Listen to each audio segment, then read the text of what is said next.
Chapter 1473. Su Xiaolan would never have dreamed that she would one day fight with the legendary vermilion bird. Little Huang sensed that its master was in danger and came all the way here to save him. Even though the vermilion bird's power had been restricted by that special space, it was still not something that Su Xiaolan could contend with. Even the average Dao integration stage super mythological beast would be no match for it. During that battle, Su Xiaolan had experienced a power that struck despair into her heart. To put it simply, it wasn't a battle at all. It was a one-sided beating. There were a few times where she was on the brink of death, if not for Goldie continuously using its body to block the attacks of the holy flames. She, who was the most proficient in using fire, would have been burnt alive by the holy flames. It was also during this battle that little Huang swallowed enough holy vermilion flames to return to the Dao integration stage. The roar of the phoenix startled the 9 heavens. Then, the vermilion bird holy beast continued to beat him up. This situation lasted for an entire day and night. One day later, Su Xiaolan had inexplicably obtained the vermilion bird's approval. Perhaps it was because of her indomitable will to fight, or perhaps it was because of her peerless fire attribute talent, or perhaps it was because of the nearly perfect vermilion bird bloodline in her body. In any case, the battle had ended just like that. Sect leader Zhu Shuza had already made up his mind to use his sect weapon against the vermilion bird, but when he arrived at the vermilion bird trial grounds, he discovered that Su Xiaolan, the phoenix, and the vermilion bird were happily discussing Dao with one another. He had once suspected that there was something wrong with the way he had entered the mystic realm. During that Dao discussion, Su Xiaolan had received a lot of inspiration. She had a deeper understanding of the Dao of the vermilion bird, and her control over fire had improved by leaps and bounds. Not only that, but she'd actually become the holy beast vermilion bird's designated successor, and she'd been bestowed the vermilion bird divine talisman and vermilion bird ring. The vermilion bird ring had been forcibly taken from Mo Hai's hand. It was originally the vermilion bird holy beast's legacy item. Then, Su Xiaolan officially became the sole successor of the holy vermilion bird under the dumbstruck eyes of all the disciples and elders of the vermilion bird sect. Even Su Xiaolan herself found all of this extremely surreal and dreamlike. But it really did happen. Why me? Su Xiaolan could not help but ask. When vermilion bird heard this, an extremely human-like expression of melancholy appeared on her face for the first time. It looked up at the sky and sighed faintly. It seemed to be at a loss, but it also seemed to be relieved. With a flap of its wings, it disappeared from this world. The vermilion bird came with a bang, and when he left, he was also very decisive. He didn't even bother to say goodbye. He was extremely carefree and arrogant. Su Xiaolan didn't get the answer in the end. However, this incident made her the undisputed number 1 successor to the vermilion bird sect's sect leader. Su Xiaolan's life didn't change because of this. The 4-9 Immortal sect was currently being managed by Su Xiaolan, and she wasn't interested in the vermilion bird sect, which was also one of the 5 great sections. Day after day, she continued to cultivate, teach her disciples, fight Goldie, participate in the war, and wait for Enlin.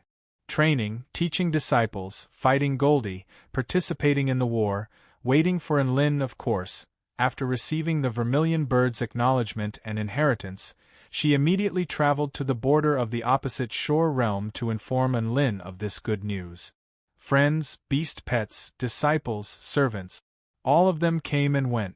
They had all spoken to Enlin on the massive crater in the opposite shore realm, and they often accompanied Su Xiaolan as they waited for that person who would most likely never return. However, as the war became more and more intense, many of them were forbidden by Su Xiaolan for safety reasons, as it was simply too dangerous. Of course, waiting for Enlin was still an integral part of Su Xiaolan's daily life. She would sneak over to Enlin and stand beside a withered tree for 2 hours. Before she left, she would place a restriction in front of the door to protect the only cabin on the frozen plains. The 80th year after Enlin's disappearance, Su Xiaolan came to the holy glacial lands to take her final step. She had already reached the pinnacle of the true dragon and vermilion bird Dao. She was going to fuse the two powers of the divine Dao together and embark on an unprecedented path of Dao integration. Her experience of Dao integration was very similar to Senior Xin Yin's experience of fusing the true dragon and phoenix Daos together. However, Xin Yin had ultimately failed in the process of Dao integration, and she had perished as well. Su Xiaolan received Xin Yin's inheritance, and it was as if a reincarnation cycle had reappeared in a different time and space on this path of Dao integration. She had Xin Yin's experience of Dao integration as well as her own understanding of Dao integration. She wasn't just going to fuse the two divine Daos together to create a new Dao. What she was going to do was to make the Dao of the true dragon and the Dao of the vermilion bird intertwine with each other in a helix manner so that they were both connected and independent. She was going to use the Dao of the true dragon as the guardian and the Dao of the vermilion bird as the main. This was a completely new method of Dao integration. In other words, if others wanted to Dao integration, they would obtain one type of power of the divine Dao.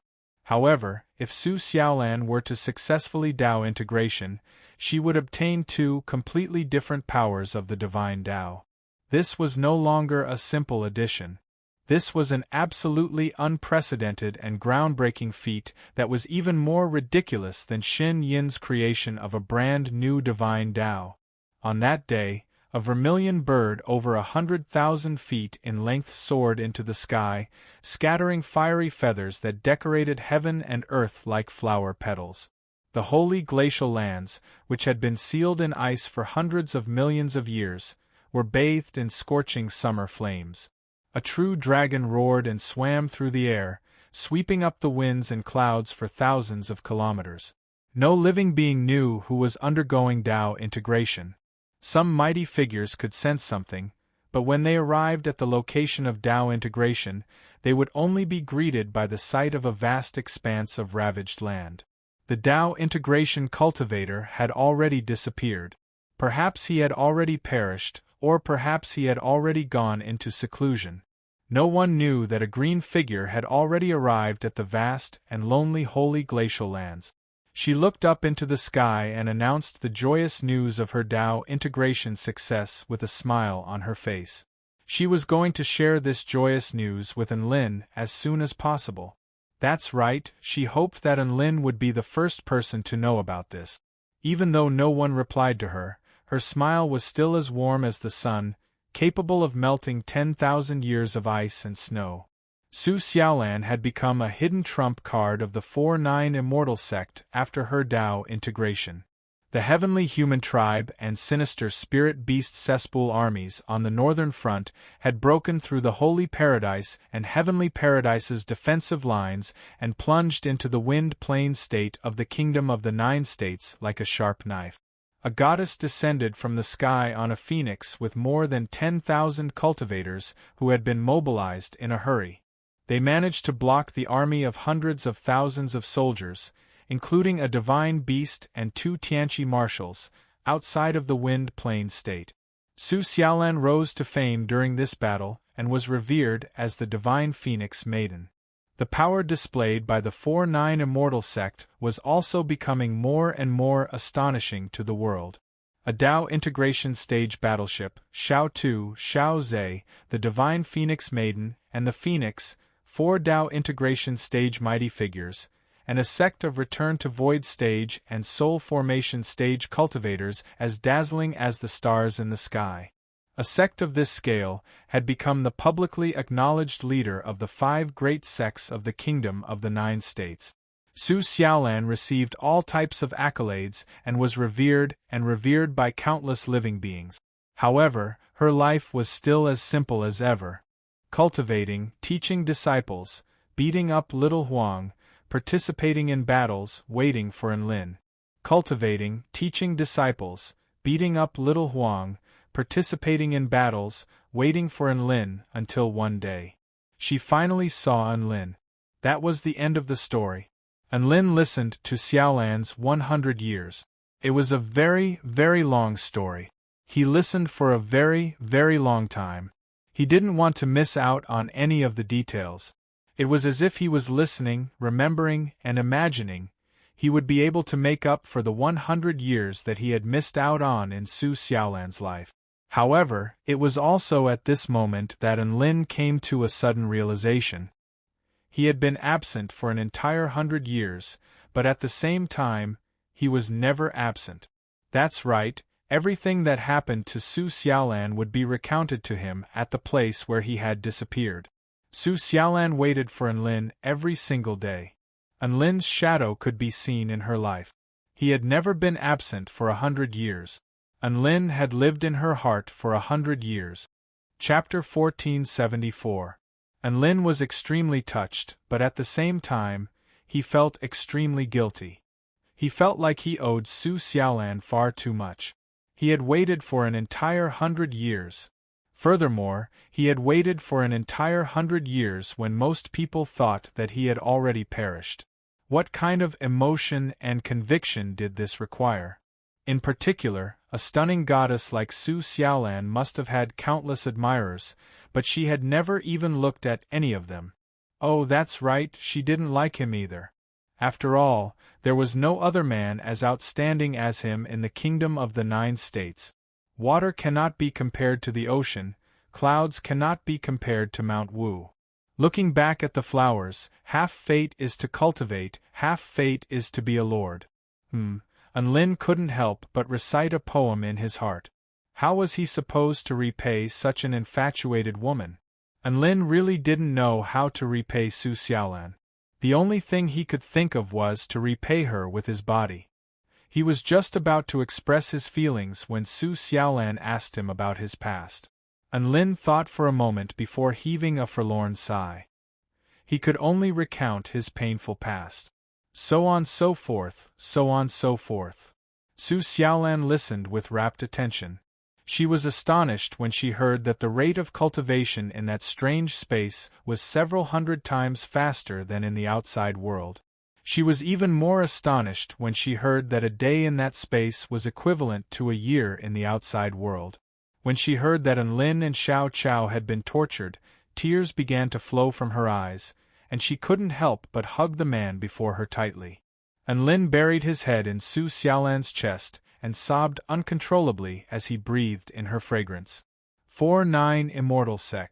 This was the most powerful sect in the kingdom of the 9 state. It was situated on an extremely vast grassland. There was an abundance of spiritual energy here, and all types of exotic flowers and plants grew here. Even extremely rare and precious spirit-rank treasures could be found here. However, not a single living being dared to take any spirit-rank treasures, even though there were no guards here. There was no other reason than the fact that this place had already become the territory of the 4-9 Immortal Sect. The 4-9 Immortal Sect was the leader of the 5 super immortal sects and the number 1 sect in the kingdom of the 9 states aside from the Celestial Court. Unless a cultivator was tired of living, no one would dare to steal from such a place. The sacred grounds of the sect sat at the center of the grassland.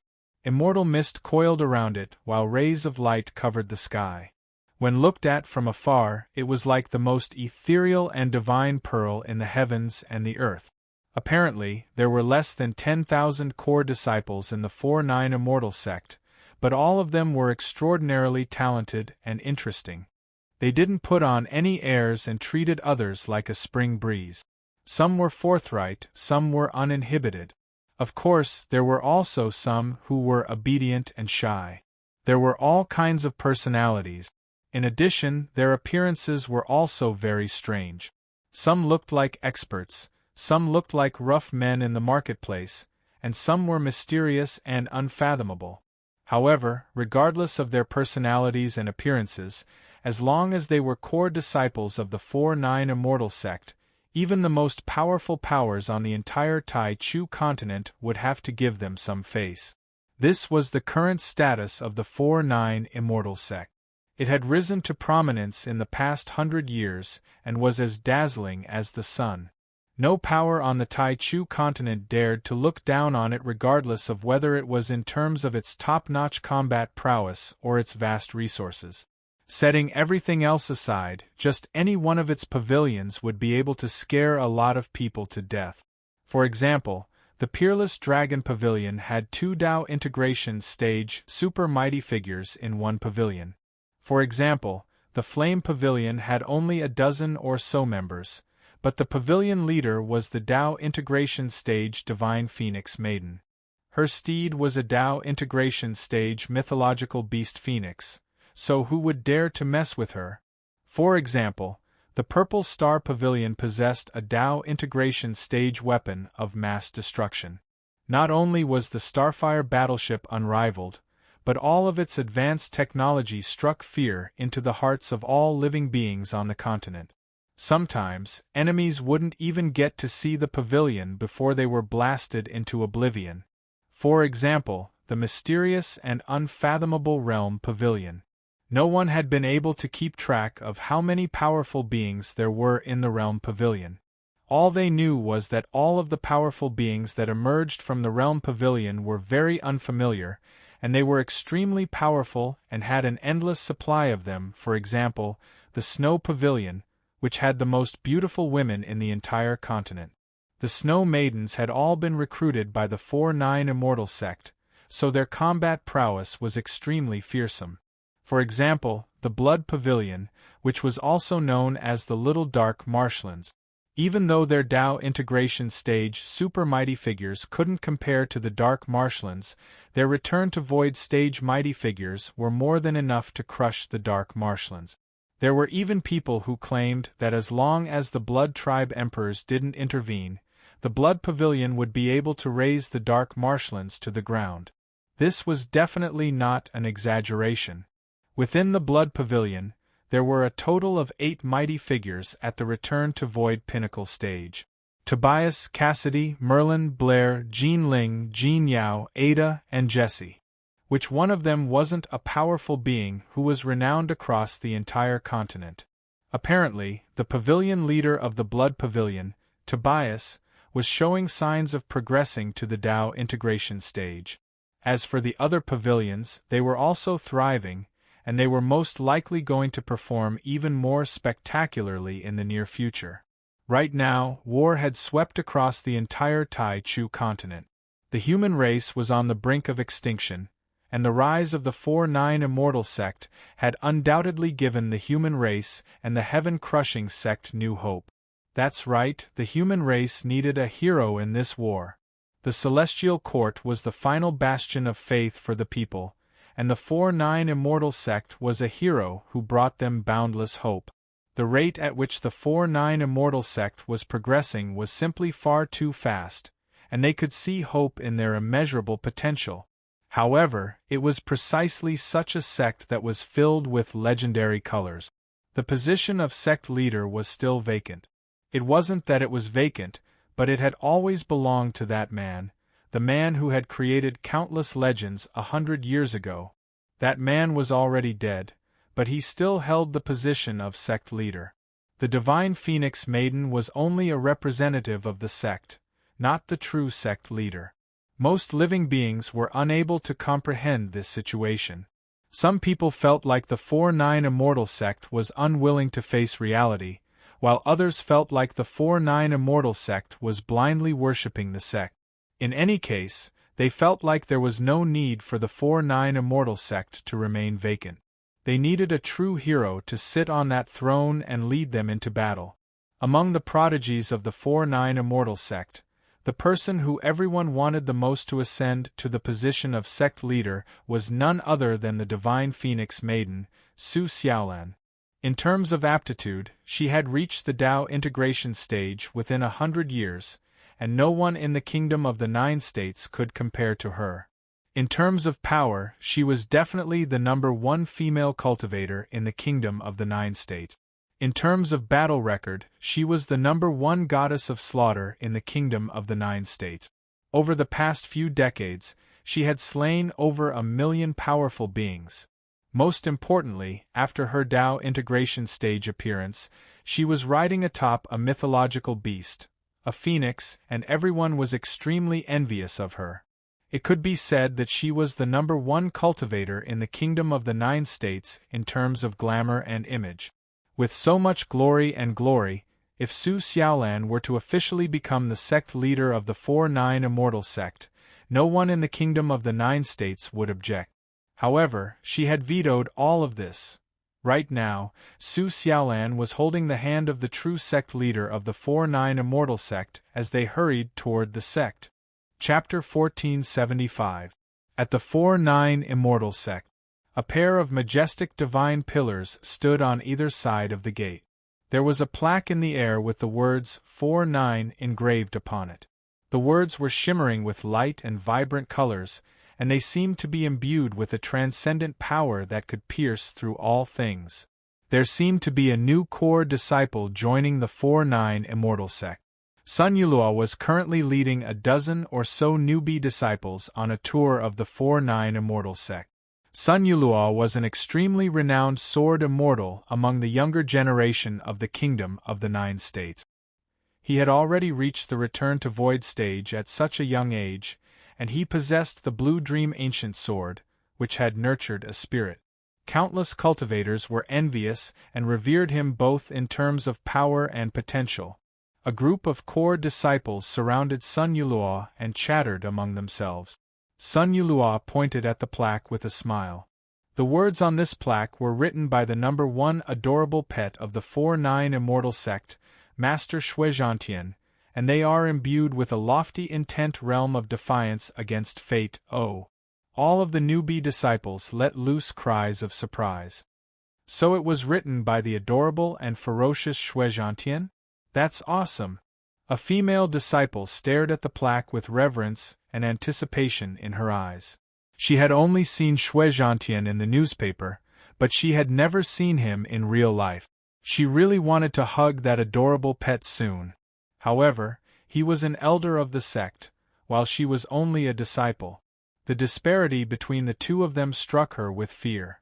After all, the disparity between their statuses was simply too vast. Wouldn't it be inappropriate for a disciple to hug an elder? This was what the female disciple was thinking, but she had already made a wish in her heart. One day, she had to hug Elder Shuizhantian. Sun Yulua led all of the disciples into the sect.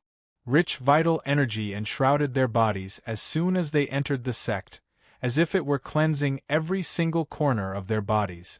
Their blood also reflexively surged, as if their bodies were filled with energy.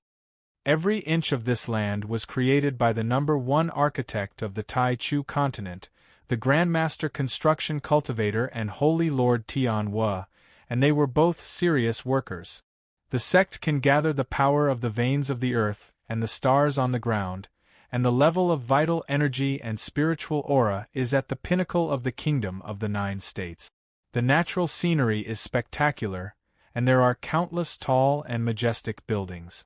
The Nine Heavens Trial Holy Land is renowned throughout the entire continent. Sun Yulua introduced as he walked. All the newbie disciples exclaimed in surprise and excitement. Apart from wow, wow, amazing, and awesome, there were no other words that could describe his current mood. This was the sect of their dreams. Soon, everyone arrived at the drill ground of the 4-9 Immortal sect. There were mountains, rivers, forests, and lakes within a radius of several dozen kilometers around the drill ground, all of which had been reinforced by special spell formations. Even a Return to Void stage mighty figure would find it difficult to break through this landscape. The disciples and elders would usually study their moves and spar in the practice field.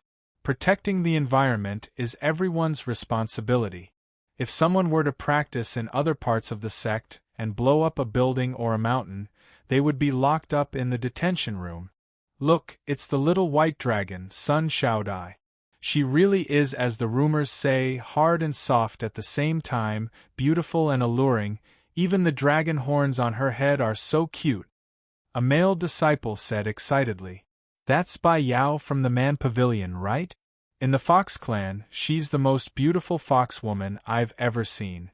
I really can't take my eyes off her. Brother, you really have the guts to say such words. Be careful of Elder Chow's stick. My God! I see blood Prince Merlin. He's so handsome. A female disciple squealed with admiration at the sight of a man who was instructing a disciple in a high-rank body refinement technique. Merlin was one of the 3 holy disciples of the blood tribe. He had curly golden hair, a handsome face, and a pair of dangerous crimson eyes. All of this was enough to create a lethal temptation for some women.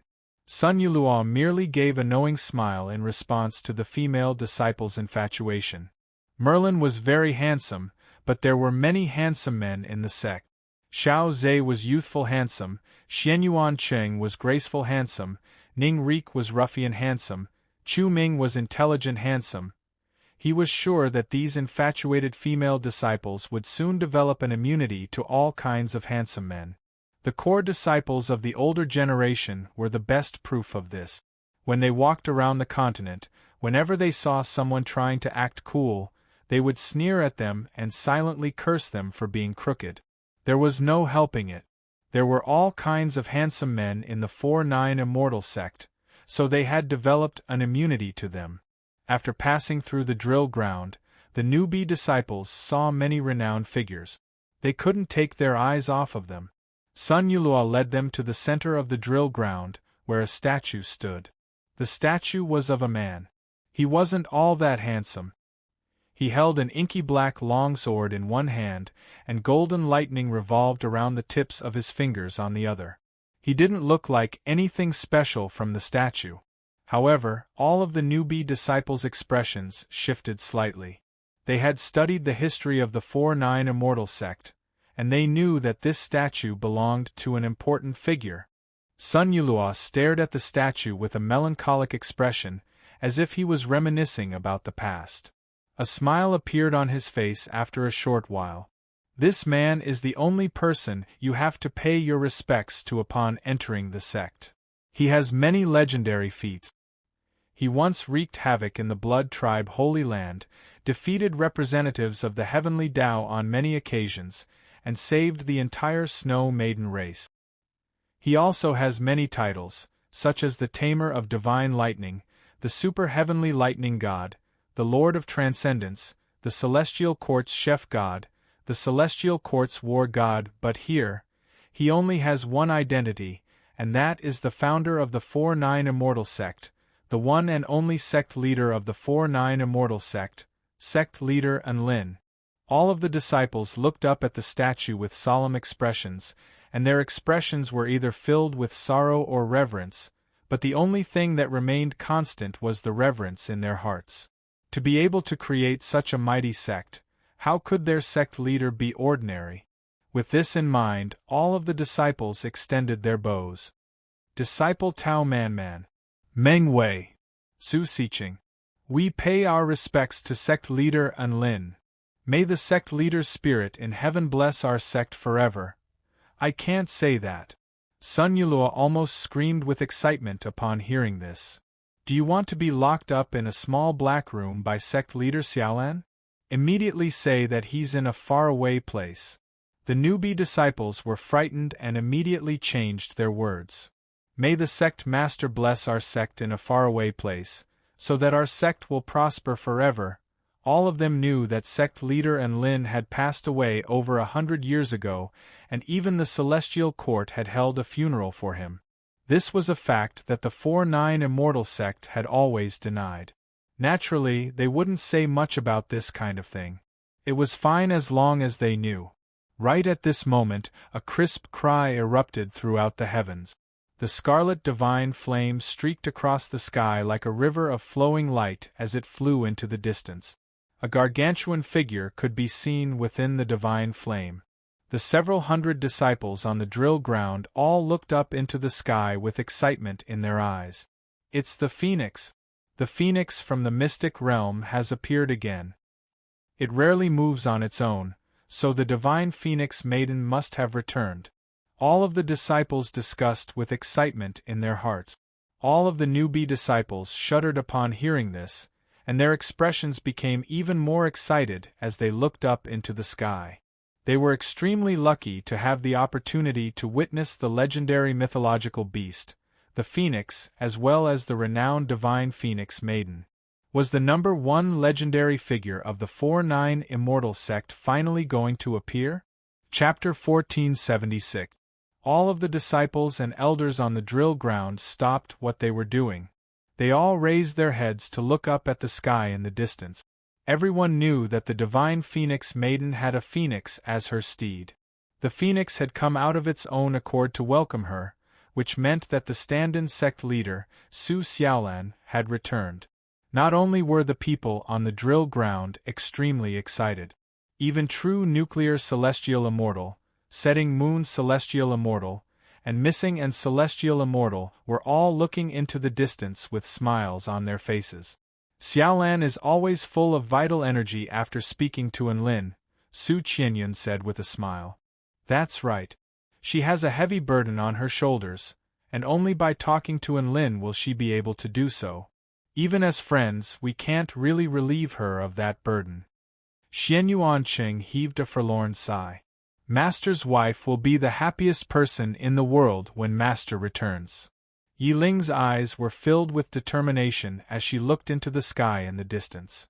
This day will definitely come. The sky in the distance had already become a vast expanse of fiery red. The scorching temperatures were gradually rising. The phoenix is coming back. All of the disciples looked up into the sky with nervous expressions.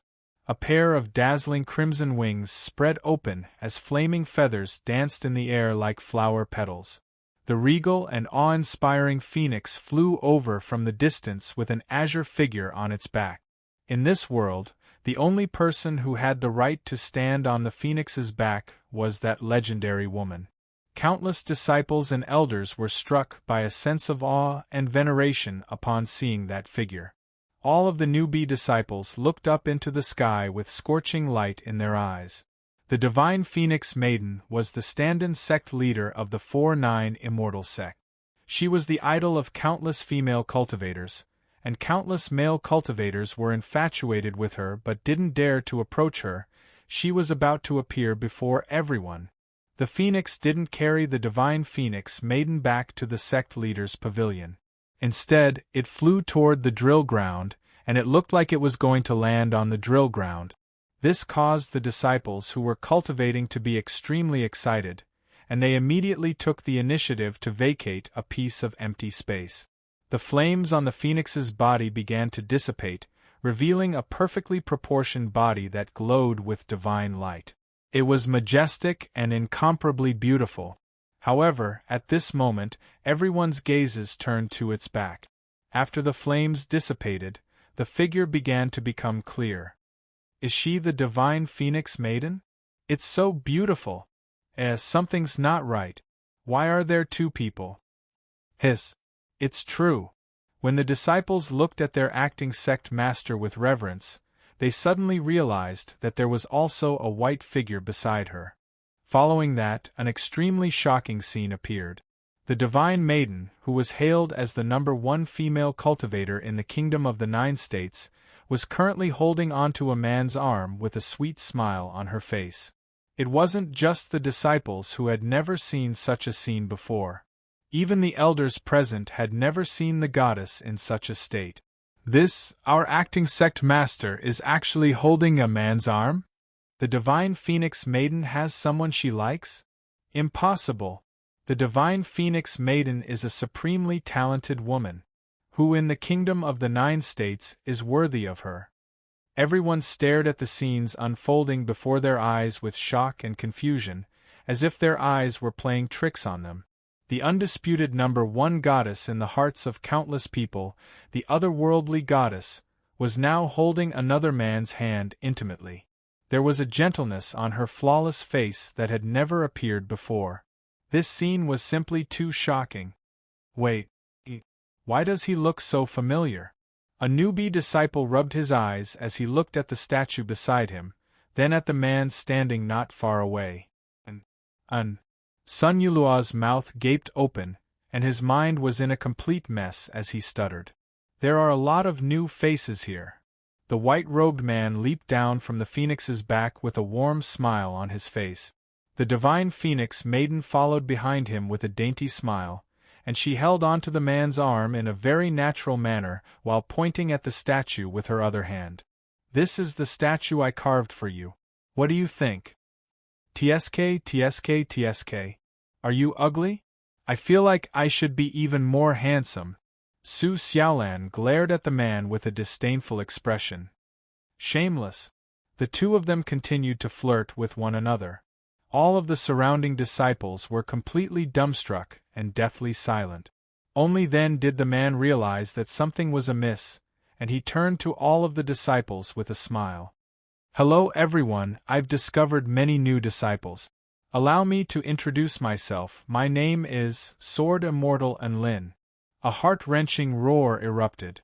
Tears flowed from Sun Yulua's eyes as he pounced toward Enlin and held him tightly in a bear hug. This real touch, it's real, it's really real. You really are Enlin. What? Tears flowed from Sun Yulua's eyes as he held onto Enlin tightly, as if he was afraid that Enlin would ascend to heaven if he were to let go. At this moment, Sun Yulua was completely devoid of the graceful sword immortal persona that he had displayed to all of the new disciples. Instead, he was bawling like a child who weighed several hundred kilograms. Su Xiaolan's expression darkened as she stared at the man who was holding onto her Dao partner.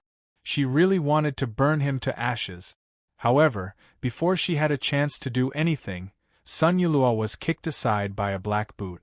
A pleasant voice that was imbued with boundless yearning sounded, "Master."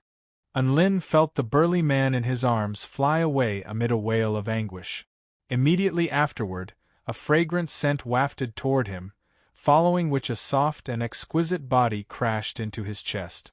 This was a woman in a tight-fitting black Taoist robe with tears shimmering in her eyes. She had her arms around Enlin, and she leaned her head against his chest as she burst into tears. "It really is you. You're finally back. Little Ling." Enlin's hands were trembling slightly as he gently patted her back. He felt as if he had been transported back to 100 years ago, when he would walk around the sect with this little girl in his arms. Su Qianyun and Xianyuan Cheng also flew over, and they stared at the scenes unfolding before their eyes with incredulity in their eyes. "Xiaolan, can I hug Enlin?" Su Qianyun asked with a blank expression. "Go ahead." Su Xiaolan smiled. Su Qianyun made her way over to Enlin before giving him a tight hug. "It really is Enlin. This feeling is real. It's not an illusion." Xianyuan Cheng also made his way over to hug Enlin. He was very healthy and fit. Boom, boom, boom, boom, boom, beams of light soared into the sky from the 4-9 immortal sect. "Big brother and woof. Master. Holy leader. Sect leader Enlin." One sect mighty figure after another began to appear before flying toward the drill ground in a frenzy. All of the newbie disciples were astonished by this scene. They only wanted to see a statue of their sect leader. Was there really a need to show them a real sect leader? What happened to his spirit in heaven? So, some of the disciples murmured to themselves at the sight of the man surrounded by all of the mighty figures. "Our sect leader is back?" Chapter 1477. All of the 4-9 immortal sect disciples present witnessed an unforgettable scene. This was the happiest smile they had ever seen on the pavilion lords and elders' faces, and it was also the time they had seen the pavilion lords and elders cry the loudest. Of course, they were crying tears of joy. In any case, this was an unforgettable scene. Even Pavilion Lord Bai Ling, who had always appeared to everyone as an icy beauty, was like a snow lotus in full bloom as an extremely enticing smile blossomed on her face. Everyone gathered around Enlin to exchange pleasantries and hug him. There was only one topic of discussion. "You didn't King die." That's right, no one wanted Enlin to die, but the celestial court had already held a funeral, so everyone thought that Enlin had been blown to smithereens by the heavenly time god's self-detonation. Even the snow maidens who had witnessed the event had said the same thing. Furthermore, there had been no news of Enlin for the past 100 years, so everyone thought that he was already dead. No one would have thought that. On this day, Su Xiaolan returned with Enlin in her arms with an elated expression on her face. This was simply a pleasant surprise, as if he had come back from the dead. At this moment, Enlin received the most hugs and the most astonishment. They all wanted to confirm whether this was the real Enlin through hugs. Big brother, and what kind of dog do I like? Woof. Dabai pounced on Enlin. You only like beautiful women with fair skin, Enlin snapped. Dabai chuckled. This is the real big brother and woof. Master, what do I like to do the most? Xiao Hong asked in her sweet voice. You like to bask in the sun, Enlin replied truthfully. Master is the real one. Xiao Hong also wagged her head from side to side with elation. Tina flew over and gave Enlin an excited hug as she stared at him with her emerald eyes. Master, how many Golden Realm Essence crystals do you owe little Na? Do I owe you anything? Wah! This master is clearly a fake. Tina had a mental breakdown. Why do I feel that this is Enlin's true colors? That's just how despicable he is, Lu Qianhuan said with a smile as she stood off to the side with her sword in her arms. Everyone used their own methods to confirm that this was the real Enlin and not a fake. The 4-9 Immortal sect instantly exploded. The atmosphere reached an unprecedented climax. The news spread like wildfire to every corner of the sect in an instant. All of the 4-9 Immortal sect members were made aware of one thing, and that was that their sect leader, Enlin, who had disappeared for 100 years and died for 100 years, had returned today. Unprecedented shock, unprecedented joy. If it weren't for the fact that Su Xiaolan had done everything in her power to keep the news of Enlin's return a secret within the 4-9 Immortal sect, it was very likely that this news would have spread throughout the entire Tai Chu continent within a day. The tens of thousands of core disciples in the sect were in a daze. The legend that they once worshipped the most, the spirit in heaven that they once prayed to protect in their hearts, the eternal immortality that they once said many times, their most respected and beloved Lord Sovereign now, he really had come back to life. The sound of firecrackers suddenly erupted within the sect. Fireworks exploded in the sky, creating a dazzling display of colors. Countless beautiful flowers blossomed on the ground, covering every corner of the sect. There was even a red carpet that extended from the drill ground all the way to the main conference chamber. This was a path that had been set up specifically for the Lord Sovereign. The massive sect was transformed into a sea of celebration in a very short time. There was simply too much to say to one another when friends met. Enlin made his way to the main conference chamber, where he planned to recount everything that had happened during this period of time to everyone. Su Xiaolan held onto Enlin's arm with a blissful smile on her face. After 100 years of waiting, the clouds had finally parted. Her heart was filled with a rainbow at this moment. All of the disciples on the drill ground sighed with emotion as they looked at the man who was being escorted into the distance by all of the elders and pavilion lords. They finally understood why Su Xiaolan had always refused to become the sect leader, and why she had persisted for 100 years. In the 4-9 Immortal sect, there was only one person who held the most prestige and was able to garner the respect of all of the pavilion lords, and that was their sect leader, Enlin. All of the newbie disciples were also sighing with emotion when someone suddenly discovered that something was amiss. Huh! Where's brother's son, who was responsible for showing us around the new sect? A female disciple asked with a confused expression. A male disciple pointed in the direction of Enlin. He seems to have left with Enlin. It's as if he doesn't care about anything and only has eyes for sect leader Enlin. Another male disciple paused momentarily before asking, "So you're saying that we've been abandoned?" Everyone suddenly fell silent. No one answered. The naked reality was a bit cruel. "What do we do now?" a female disciple asked with a pitiable expression after a long while.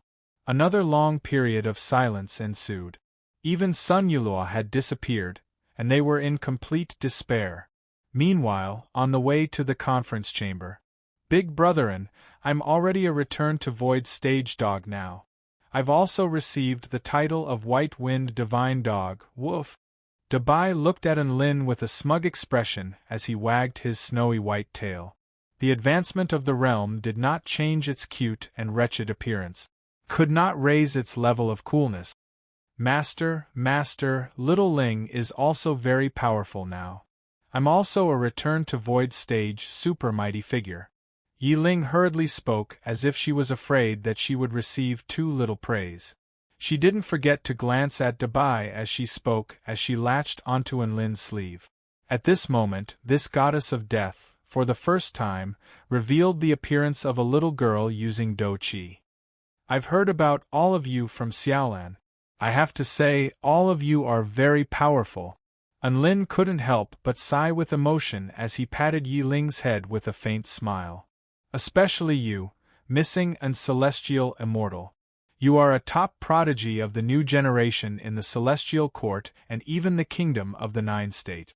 Yi Ling blushed with embarrassment after having her title exposed by Enlin, and she stammered, Because Master gave me a new life, and I don't want to forget about Master. Why are you saying that? Enlin flicked Yi Ling's forehead with a smile. That's a nice name. You can use this Dao name from now on. Yi Ling raised her eyebrows, and her eyes shimmered as if she had gone through countless emotions. She nodded with a resolute expression. That's right. Then I'll still be missing and celestial immortal. She had originally chosen this Dao name to commemorate Enlin, but now that Enlin had returned, she could continue to use this Dao name. Who said that she couldn't use this Dao name anymore? After entering the conference chamber, Enlin looked at his beast pets, friends, and servants with a forlorn expression. He hadn't seen them for 100 days, and everyone had changed so much. Unbeknownst to him, everyone else was looking at him with even more forlorn expressions. After all, they hadn't seen each other for 100 years. Enlin looked around and was a little confused. Where are Xiao Zhe, Xiao Chou, and the others? Why doesn't everyone seem to be here? Chapter 1478. Su Xiaolan immediately provided an explanation upon hearing Enlin's words. They're all defending the border of the kingdom of the Nine States. We've only just returned from a mission, and that's why we're here at the 4-9 Immortal Sect. Enlin felt like the war was going to be even more intense than he had imagined upon hearing this. Xiao Zhe and Xiao Tu are the two most powerful beings in our 4-9 Immortal Sect. They're stationed at the ancient Void State with many powerful beings from the Dragon Pavilion, and they're facing the most direct attacks from the Heavenly Human Tribe on the Eastern Front, Su Xiaolan explained. There were almost no powers on the Eastern Front that could cooperate with the Kingdom of the Nine States to stop the Heavenly Human Tribe, so most of the 4-9 Immortal Sect's forces were deployed on the Eastern Front. Holy Leader, our Blood Pavilion is responsible for guarding the Southern Front, and they've been working very hard. How about you give us some holy blood so we'll be more motivated? Cassidy's voice was mellow as she stared intently at Enlin. My blood is poisonous, and only return to void final stage mighty figures can handle it. Don't drink it, Enlin cautioned. If such powerful blood tribe cultivators were to commit suicide from drinking his blood, then they would be screwed. Don't worry, at least half of the Blood Pavilion can drink your blood now. Me, Merlin, Tobias, Ada, Jean Ling, Jean Yao, Bryce, Jesse. Cassidy spoke with a smile. That's awesome. Enlin praised from the bottom of his heart. All of the Blood Pavilion members were at the Return to Void Intermediate stage or above, and there were 8 at the Return to Void Pinnacle stage. A vibrant smile appeared on Cassidy's face upon hearing Enlin's praise. If it weren't for the fact that Su Xiaolan was still beside her, she actually wanted to wrap her arms around the Holy Leader's neck and have a good chat with her. After all, she had improved so much during these past few years, so shouldn't the Holy Leader reward her a little? Enlin was very grateful toward these loyal blood tribe servants who had disappeared for 100 years, and he immediately gave Cassidy a small vial of blood. It's been 100 years. I've waited for 10 years, and I've been lost and in darkness. Cassidy's body trembled as tears welled up in her eyes, and she began to sob uncontrollably. Thank God. Thank God I didn't give up. The corner of Enlin's mouth twitched slightly. Those who didn't know better would think that this scene was very touching, but he knew that at least half of it was because of the blood in the bottle. Our realm pavilion is also responsible for guarding the southern front, so we have no issues with our manpower and combat power. Let's fight a war of attrition and exhaust them to death. Enlin nodded slightly. The divine mirror world was the foundation of the realm pavilion, which meant that they were using the foundation of an entire world to fight against the realm pavilion. The divine mirror world was showing more and more signs of becoming a high-rank world. Ever since the realm core had become complete, it had been developing at an even better rate. It was like a vibrant young man, and its population and power were both rapidly increasing. 100 years was the time of the Tai Chu continent. Tina could still accelerate time in the divine mirror world. Even though the amount of time acceleration she could do so was getting smaller and smaller, over 1,000 years had already passed in the divine mirror world, and there were already top-rate prodigies who had attained the divine Tao. Enlin speculated that once a living being reached the Tao integration stage, the divine mirror world would definitely undergo an earth-shattering transformation. A faint smile appeared on Bai Ling's face as she looked at Enlin. Our Purple Star Pavilion is responsible for guarding the central front line against the heavenly human tribe in the White Nectar Sea. The only things we're lacking are materials and energy resources. As long as we have enough resources, we can raise the heavenly human tribe to the ground. Big Sister Bai's words were very domineering, but no one felt like there was anything wrong with them. At the very least, all enemies below the Tao integration stage and Heaven Pioneer stage were no longer enemies in her eyes. The Flame Pavilion and Spirit Pavilion were responsible for defending the northern front against the heavenly human tribe. With Su Xiaolan and the Phoenix present, the heavenly human tribe wouldn't be able to do anything to her unless they deployed a divine heaven stage super mighty figure. Our Moon Pavilion is mainly composed of pill refinement masters from the Moon Palace. They're responsible for concocting medicines and healing wounds. Su Qianyun spoke in a mellow voice, completely devoid of the authority that a pavilion leader should possess. Enlin took a glance at Su Qianyun, but he wasn't fooled by her outward appearance. He knew that this seemingly harmless little girl would transform into the most ruthless and merciless moonlight assassin at night, reaping lives as if they were nothing more than weeds. The Moon Pavilion was responsible for logistics, and there were many beautiful celestial maidens among them. However, the most adorable pavilion leader was a god of slaughter. This was quite an adorable combination. Immediately afterward, Xianyuan Cheng's Spirit Pavilion, Debai's Beast Pavilion, Little Lang's Man Pavilion, and Lu Qianhuan's Sword Pavilion also explained their roles.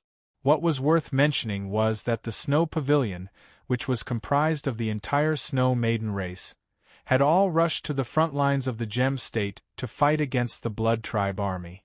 They had already confirmed that Enlin was dead, but not only had they fulfilled their promise not to harm the human race, they had even joined the human race without any hesitation. Enlin was very surprised by her actions, but he was also very touched.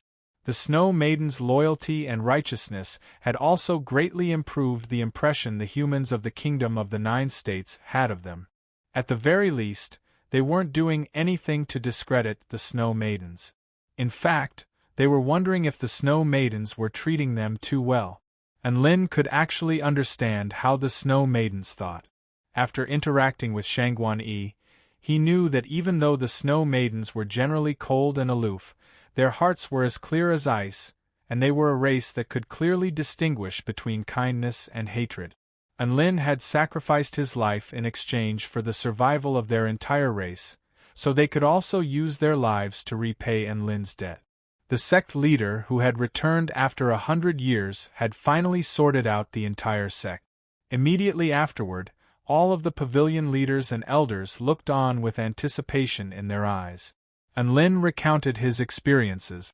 All of them were astonished when they heard about the heavenly time god self-detonating and entering a strange space. They were even more incredulous when they heard that one day in there was equivalent to 1 year in the outside world. Only Tina had a thoughtful expression on her face. When she heard about Enlin's experiences as a blade of grass, she was on the verge of tears. Tears welled up in Enlin's eyes, and he was struck by the urge to cry every time he recounted this unbearable experience. He was just about to continue sobbing in Xiaolan's arms. A white furry body pulled him into an embrace. "Big brotherin, it's alright. You still have me, woof." Dabai hugged Enlin with a sympathetic expression. He recalled the painful experience of being a dog for the rest of his life during Bai Ling's trial. It looked like his experiences were nothing compared to Enlin's experiences as a blade of grass. Enlin had no choice but to lie in Dabai's arms and sob. Meanwhile, on the floating continent of the Celestial Court, on the Celestial Dharch Palace, the Celestial Dharch had snuck back. He learned that all of the mighty figures of the Celestial Court, including the 4 emperors, had joined the heaven-crushing sect. As the second-in-command of the heaven-mending sect, he felt like the world had played a huge joke on him. He woke up to find that all of his friends and comrades had joined the enemy's side, leaving him alone. What the hell was going on? The Celestial Dharch was very aggrieved, and he began to sob in a corner. Chapter 1479. Outside the Kingdom of the 9 States, deep within the Purple Star ruins. This was once the core region of the Purple Star civilization, as well as the most glorious and dazzling place on the entire Tai Chu continent. However, it had now been cursed by heaven and earth, leaving it barren and filled with a deathly aura. No one dared to trespass there. Even if they were a return-to-void stage mighty figure, their bodies would rot and their Tao foundations would crumble if they weren't careful. However, in this desolate wasteland, there was a land of light that emitted a pure white light, without a single speck of dust. Countless statues of ancient beasts stood on both sides of the land of light. At the end of the ferocious beast statues was a white hall. Its entire body was sparkling and translucent, looking holy and flawless. The only thing that was out of place was the countless cracks on its dome, like a piece of glass that could shatter at any time. This was the base of the heaven-crushing sect, the land of eternal light. Many return-to-void stage mighty figures had cultivated peculiar spell techniques on the land of light, and all of their attacks were imbued with the power to pierce through the heavens, as if they were sharp sabers that were going to slice through all things. These experts would all be overlords on the continent, but here they were merely ordinary combatants. While training, the combatants would look longingly at a palace on the ground of light from time to time. They knew that the one sitting on the throne in the main hall was the truly terrifying big shot. And to have the opportunity to hold a post in the main hall was a supreme honor. Neza, stop running around. You haven't even finished practicing your heaven piercer yet. His heaven-crushing true intent hasn't even reached the required standard. A middle-aged man carrying a pagoda yelled as he chased after a youth. Rumble. He had no choice but to use the pagoda crushes the heavens to press the youth under the pagoda. Let me go. I've been practicing this every day. I'm going crazy. Neza kept struggling under the tower. Sigh. The uncle sighed helplessly. His son's aptitude was very good, but he couldn't settle down and always wanted to do other things. Look at the golden couple, look at the 7 fairies. Which one of them isn't more hard-working than you? They were all prodigies of the younger generation, but they had never thought about playing around. All they wanted to do was cultivate heaven-crushing techniques and save the human race. You're the only one who thinks of stirring up trouble every day. What kind of nonsense is that? Heavenly King Li's face was filled with disappointment. He directly told his own child about the difference between him and other children. Neza was still struggling. "You're all studying heaven crushing. Can't you let me take a break?" Heavenly Kingly ignored him and pointed toward the west. "Look at the battling Buddha, who was on par with you in the past. He's already at the Tao integration stage, but you're still at the return to void pinnacle stage. He's even mastered a paramount heaven-crushing technique like the finger of the heavenly Tao, yet you're still learning the most basic heaven-crushing spear."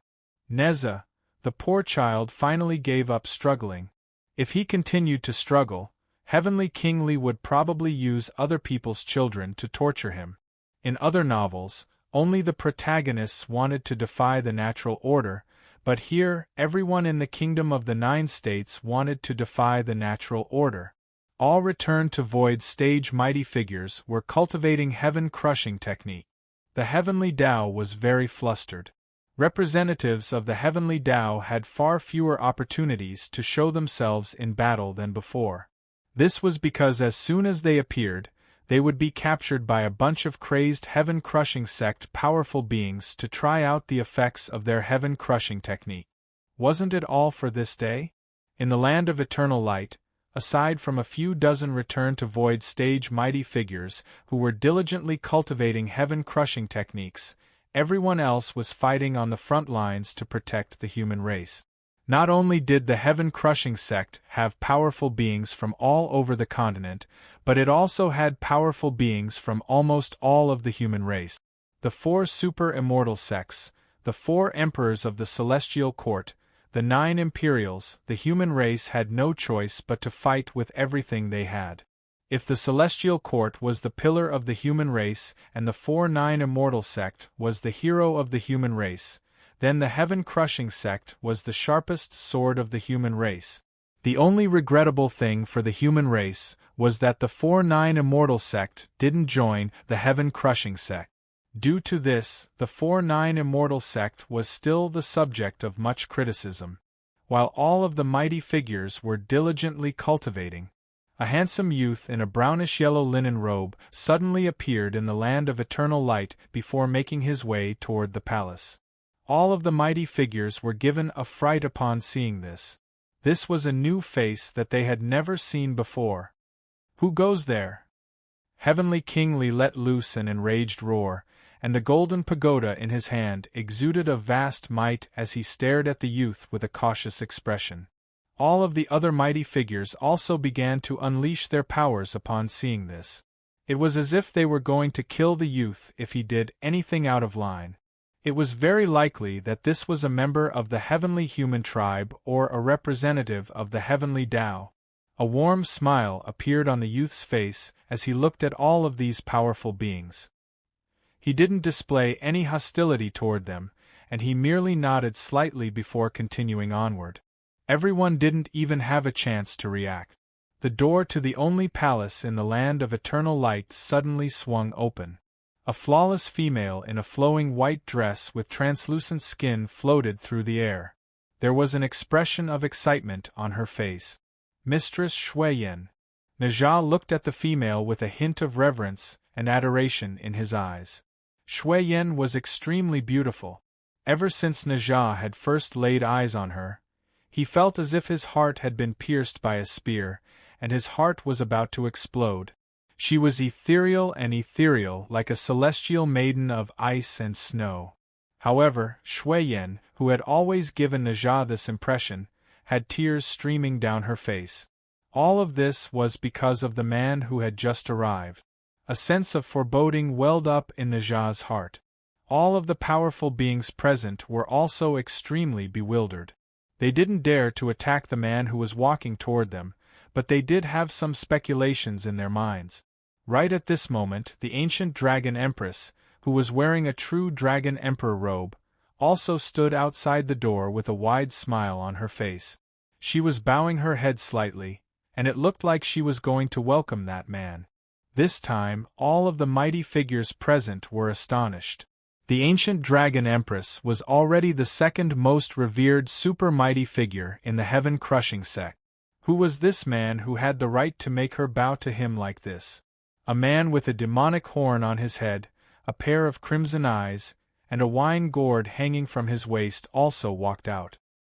He seemed to be very happy to see the man who had just arrived, and he picked up the wine gourd and gulped down a few mouthfuls of strong liquor, as if he was celebrating this event. Many people in the land of eternal light had seen him before, but they didn't know his exact identity. A heaven-crushing sect mighty figure from the older generation had said that he was the heavenly disciples' attendant, and his name was Demon Emperor Cu. He was once the most powerful being in the true demon tribe, but he had changed his appearance after that. Even his cultivation base fluctuations were only at the soul formation stage, which was extremely strange. Of course, he had never openly admitted to this. Right at this moment, a handsome and graceful man in a red robe walked out. His appearance caused everyone present to fall silent, and some of them even drew a sharp intake of breath. They had only seen this man when they had joined the heaven-crushing sect, but they didn't think that he would personally come out to welcome a single person. This man from the true demon tribe was known to all mighty figures above the return to void stage. He was the most powerful being in the true demon tribe, as well as the #1 heavenly disciple of the heaven-crushing sect, Cyril. Cyril looked at the newcomer with a warm smile. "Welcome back, our second heavenly disciple, Chen Chen." Chapter 1480. Chen Chen? He's the second heavenly disciple of the heaven-crushing sect, Chen Chen? My God, didn't he perish in battle with the heavenly time god? He's not dead. He's not dead. Several dozen mighty figures in the land of eternal light began to yell with excitement. Chen Chen is not dead? If that's the case, then doesn't that mean Daddy? And in Lin, all of the 7 celestial maidens' eyes lit up at the same time, and their hearts began to stir. However, just as they were about to ask Chen Chen about the situation, he had already been led into the palace by the heavenly disciples, upon which the doors were tightly shut. "The doors are closed. We can't go in without permission." A remorseful expression appeared on Celestial Maiden Tian Xian's face as she cursed herself for not stopping Chen Chen immediately. "Don't worry, let's try to contact Daddy through voice transmission talismans." Celestial Maiden Tian Yu immediately tried to contact the Celestial Dart.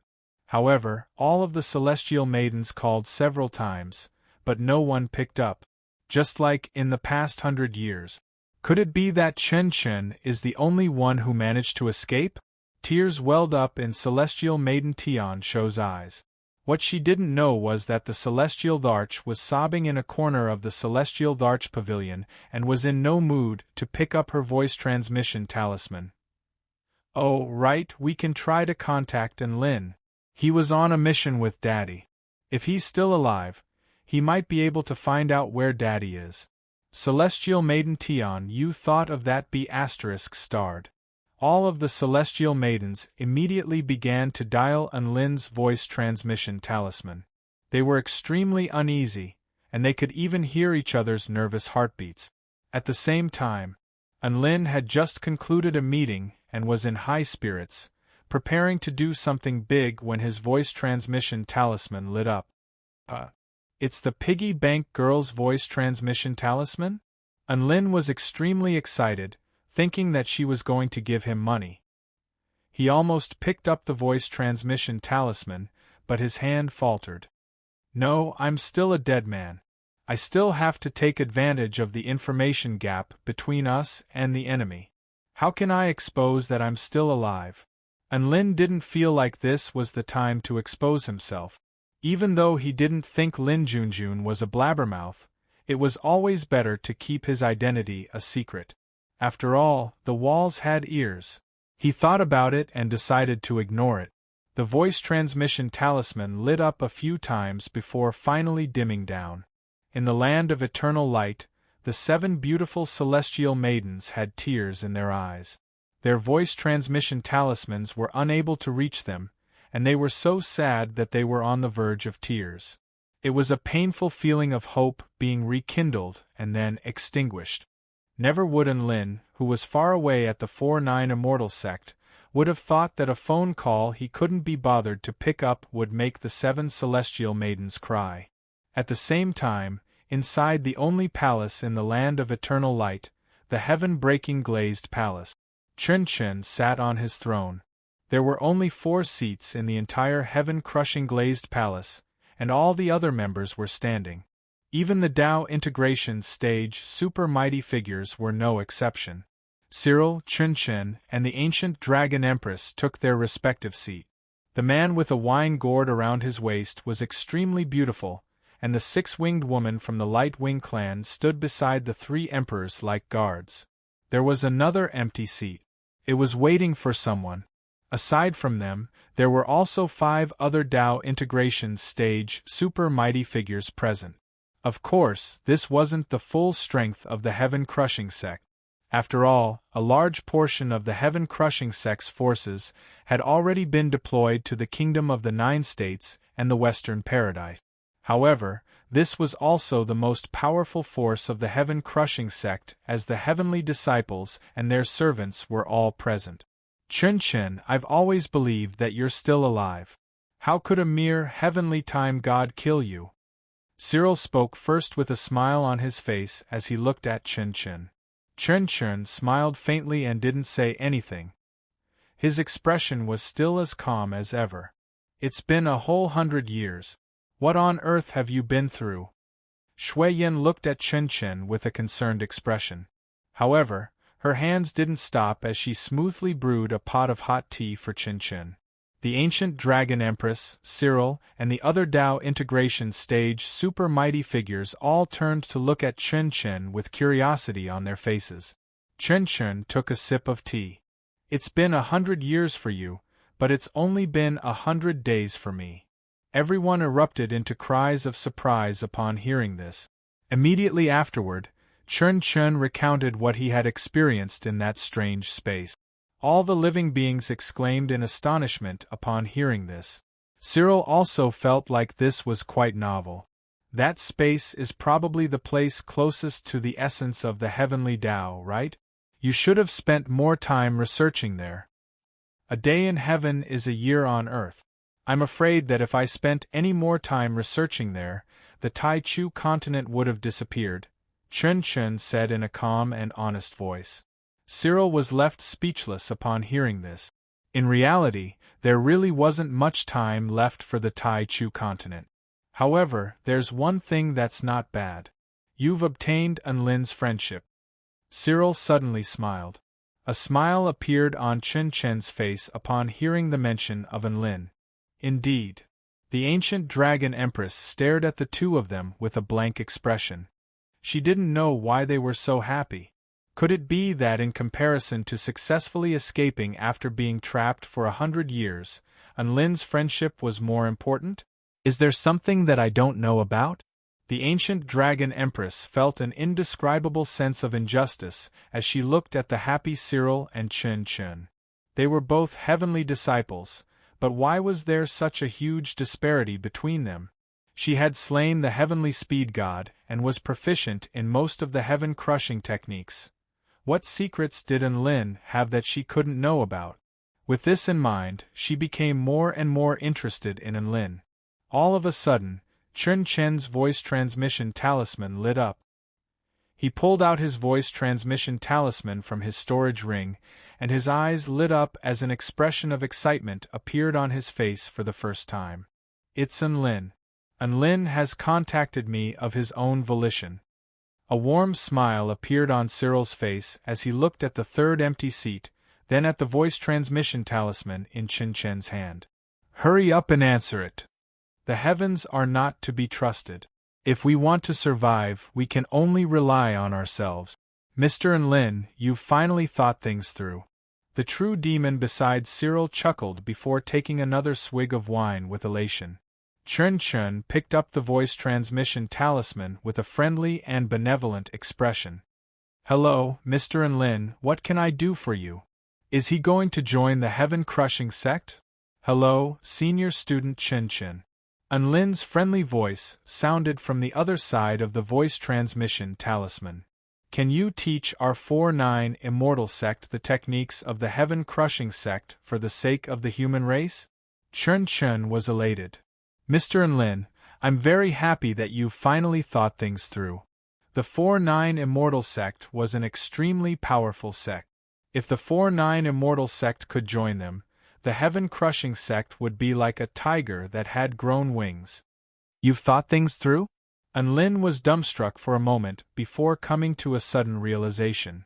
Oh, that's right, I've thought things through. The 4-9 immortal sect can only forge a better future with the heaven-crushing sect. Speaking of which, are you going to send a master here to teach our members, or are we going to the heaven-crushing sect to learn? Since you've already joined the heaven-crushing sect, come to the land of eternal light. You can also get to know the other members of the heaven-crushing sect. Chen Chen smiled. The voice transmission talisman fell silent. I don't think I said I was going to join the heaven-crushing sect, Enlin said in a feeble voice. Chen Chen's expression shifted. Then why did you say you wanted the members of the 4-9 immortal sect to learn the heaven-crushing techniques?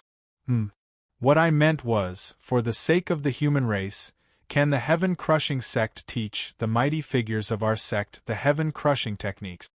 Enlin paused momentarily before continuing. To put it simply, our 4-9 immortal sect would like to learn the spell techniques of your heaven-crushing sect for free. Is that okay? The heaven-crushing glazed palace fell silent. Chin Chin. Chapter 1481. They had been elated for a long time, and they thought that Enlin was going to join the heaven-crushing sect with the 4-9 immortal sect. In the end, he just wanted to freeload spells? Chen Chun felt as if a mouthful of blood was stuck in his chest and was about to spurt out. Wasn't that too wishful thinking? Do you think the members of the heaven-crushing sect are retarded? He doesn't even want to join a sect, yet he wants us to hand over our most important heaven-crushing technique. Who gave him the courage to do so? Senior Chun Chun, can I? It's okay if you can't, I won't force you. Enlin's voice came from the voice transmission talisman. It seemed that he was about to hang up. Sure, fellow Taoist Enlin. Chun Chun immediately said. I'm willing. The heaven-breaking glazed palace fell silent again. All of the Tao integration stage mighty figures and heavenly disciple servants were astonished. The ancient dragon empress was even more dumbstruck. What just happened? Enlin successfully hooked up with the heaven-crushing sect for free?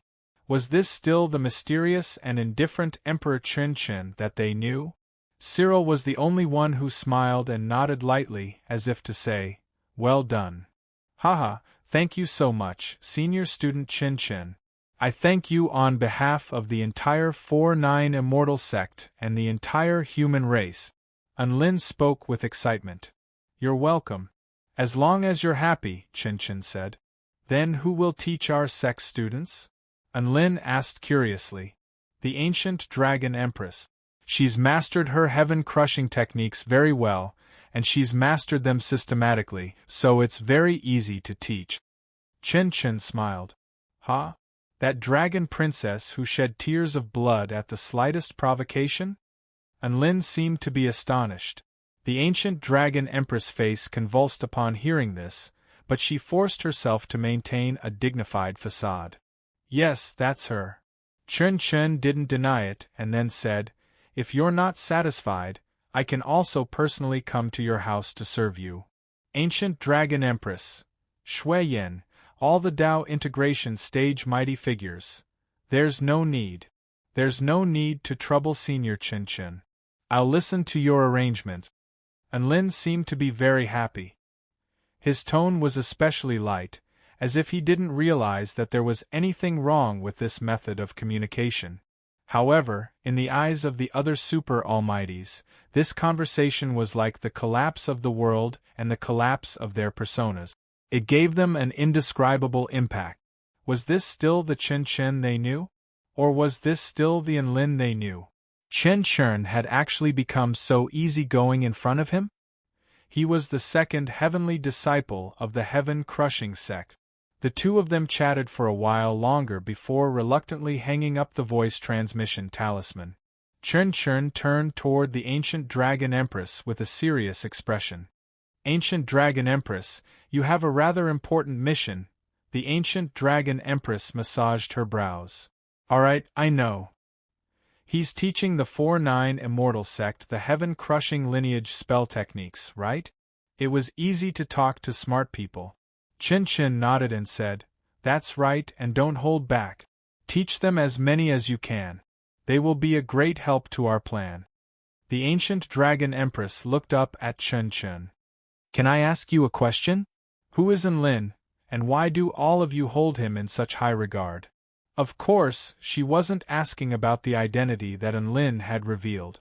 Instead, she was asking about the hidden identity that both the first heavenly disciple and the second heavenly disciple held in such high regard.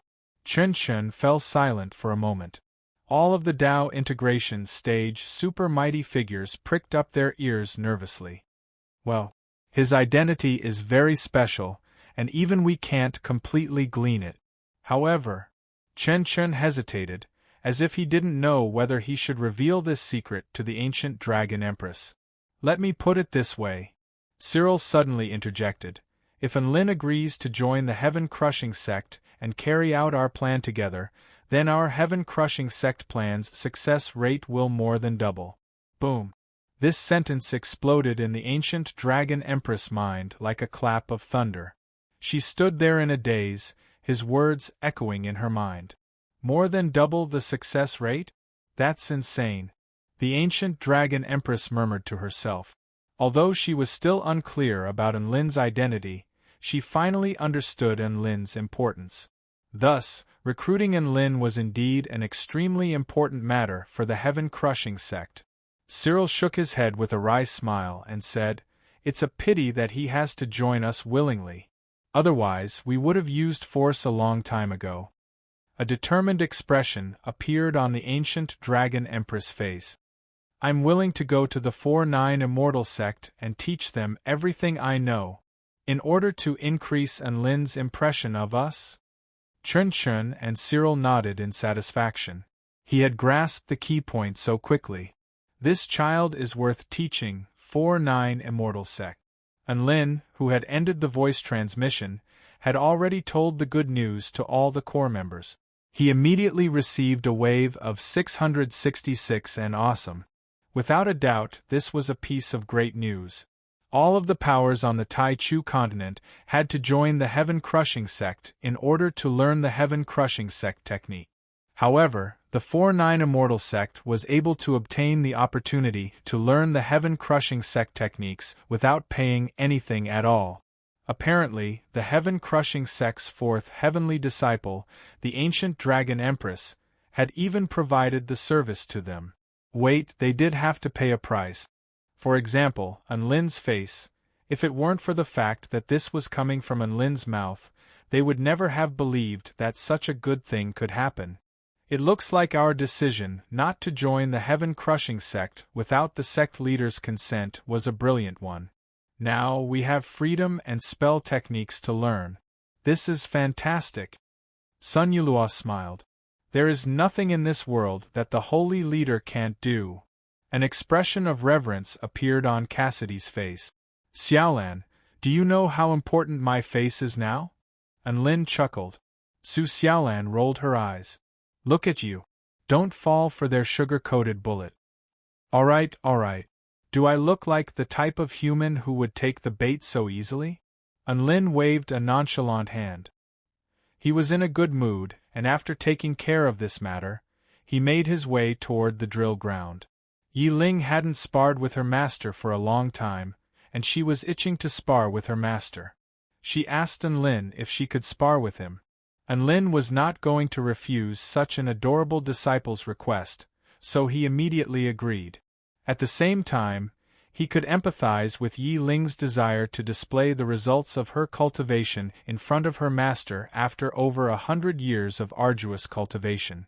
At the 4-9 Immortal sect's largest drill ground, there were already over 1,000 people gathered here.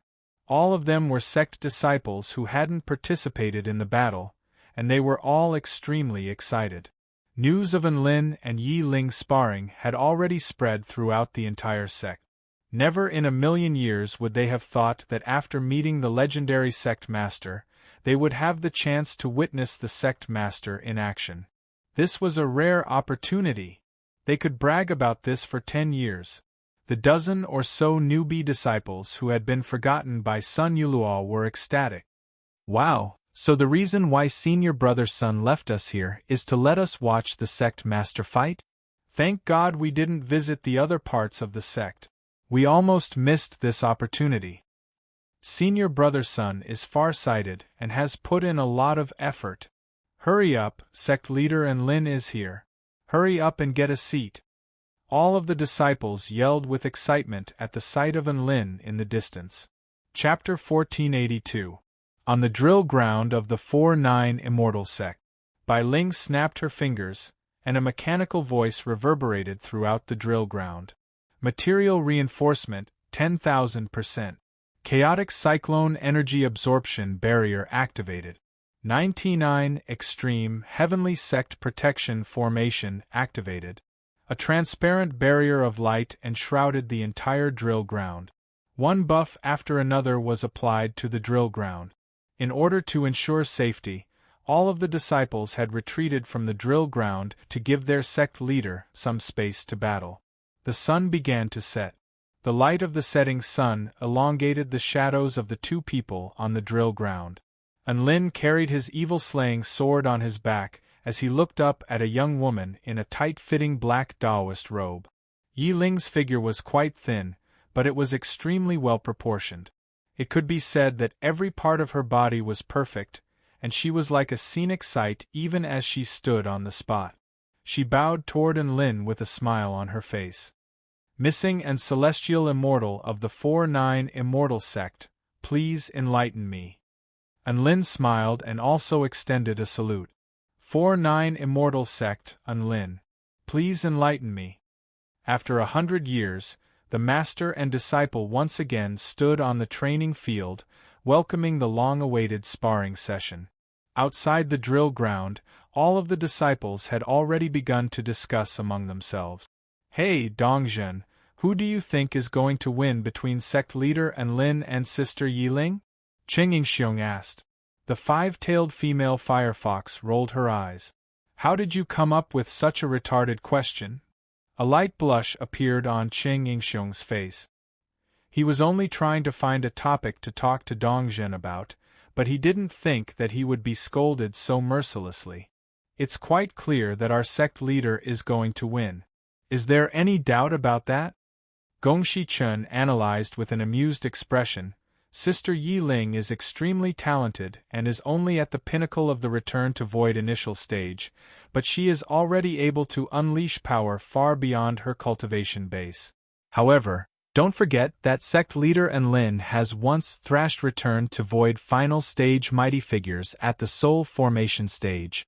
Dongzhen chimed in. Furthermore, he's able to pummel a Dao integration stage super mighty figure at the Return to Void stage.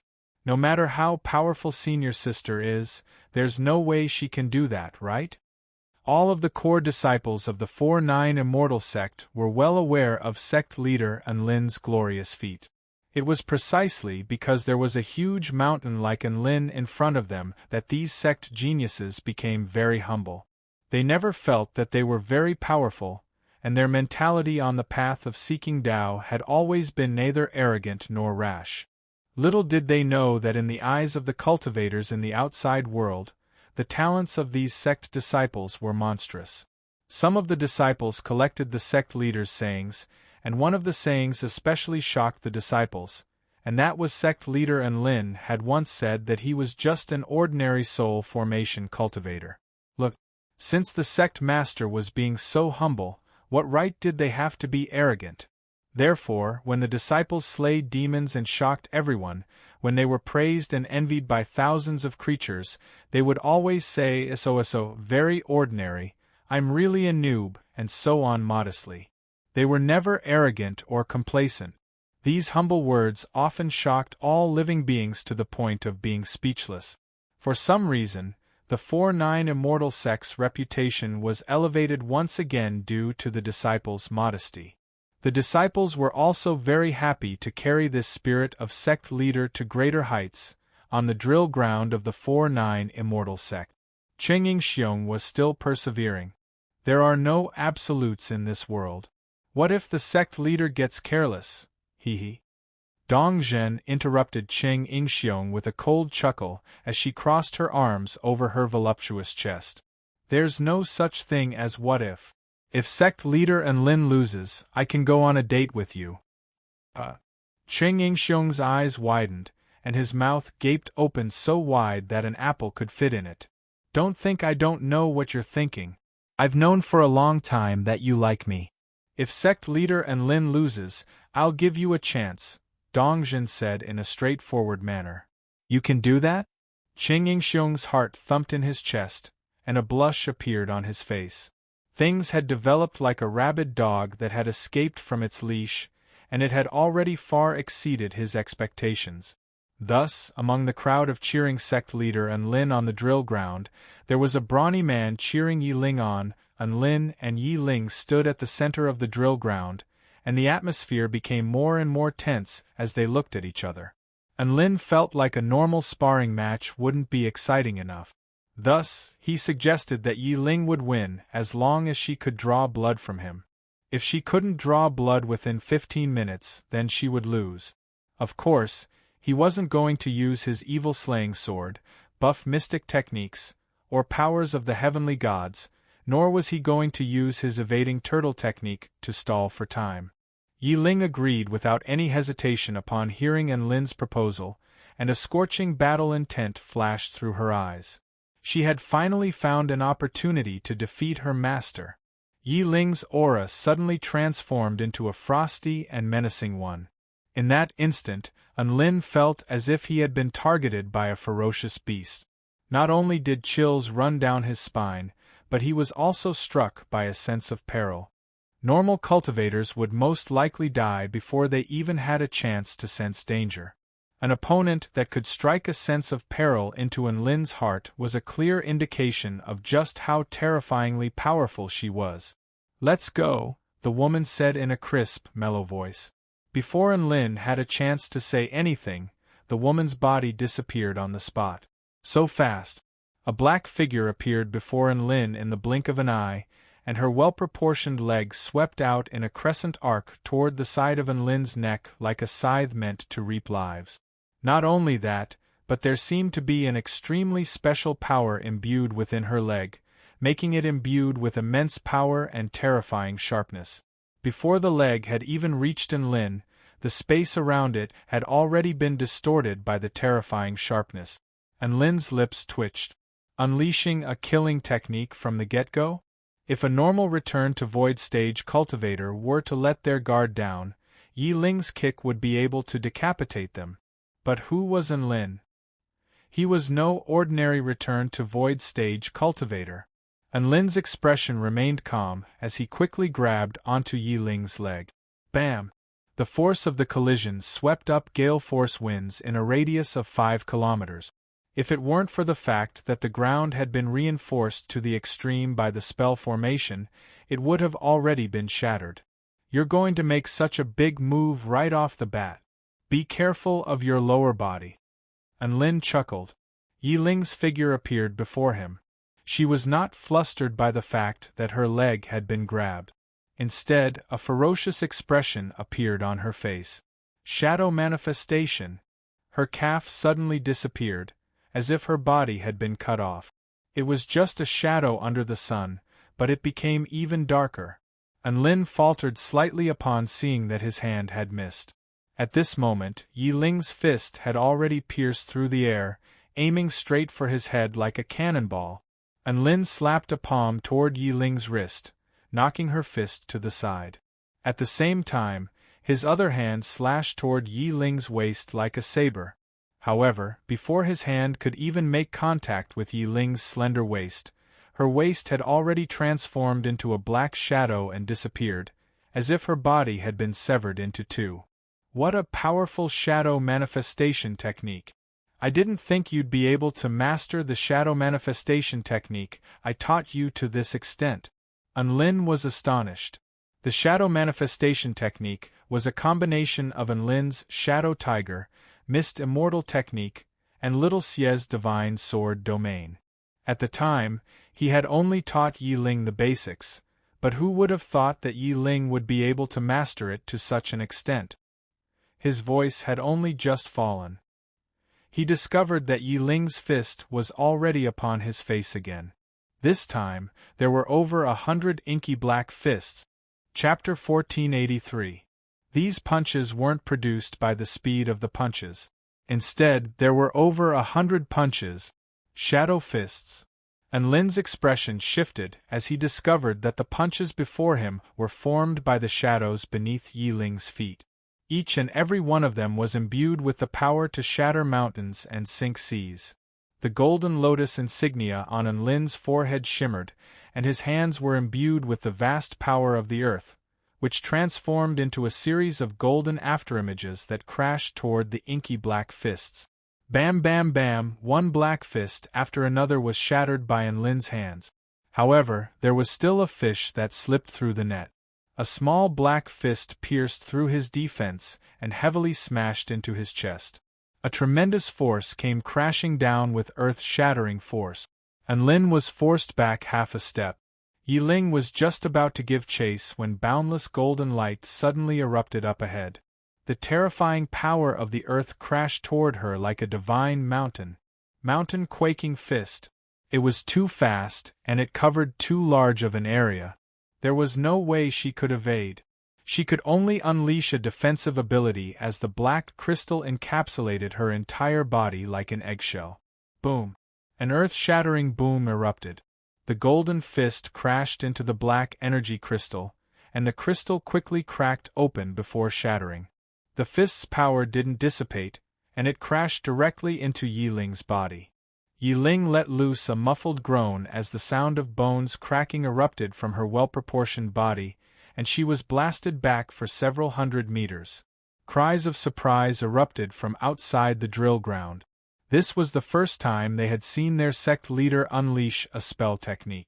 It was an extremely simple punch, but it seemed to be imbued with the essence of the Great Tao, and it sent their first senior sister flying for no reason.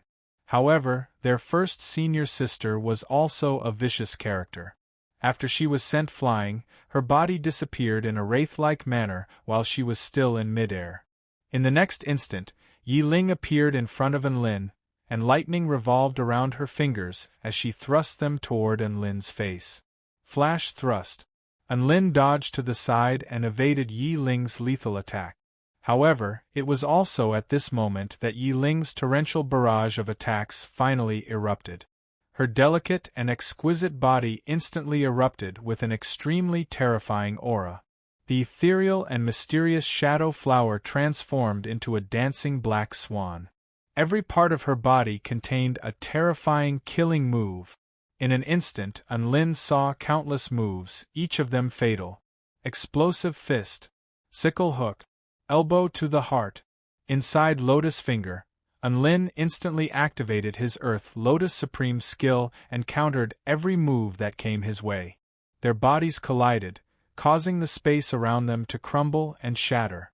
Terrifying shockwaves swept forth like earth-shattering explosions, crashing into the barrier that Bai Ling had set up using the power of Purple Star technology and the sect's protective spell formation. Most of the disciples could no longer keep up with their speed. They could only see two afterimages flashing rapidly in the martial arts arena, erupting into violent collisions again and again.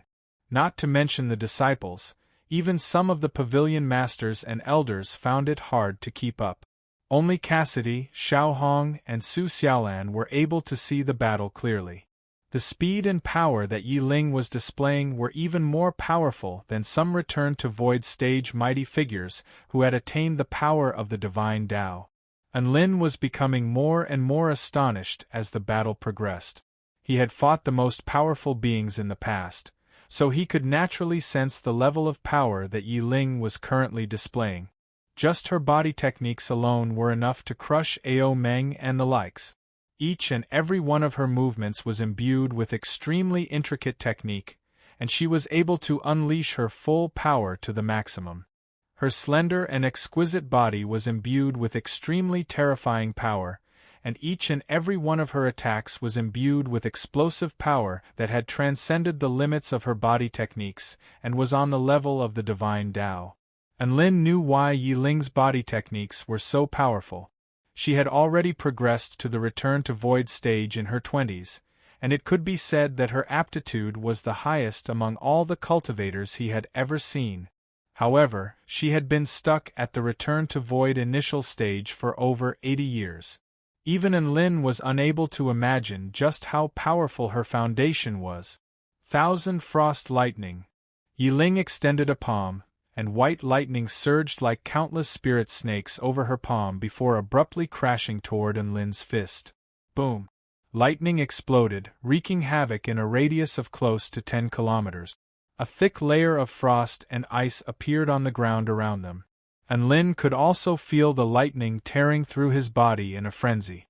At the same time, a burst of extreme frost power threatened to freeze his entire body.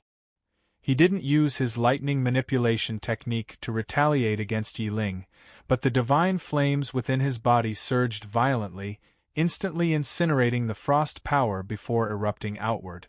Yi Ling had only just unleashed her 1,000 frost lightning when Lin's body began to glow brighter and brighter.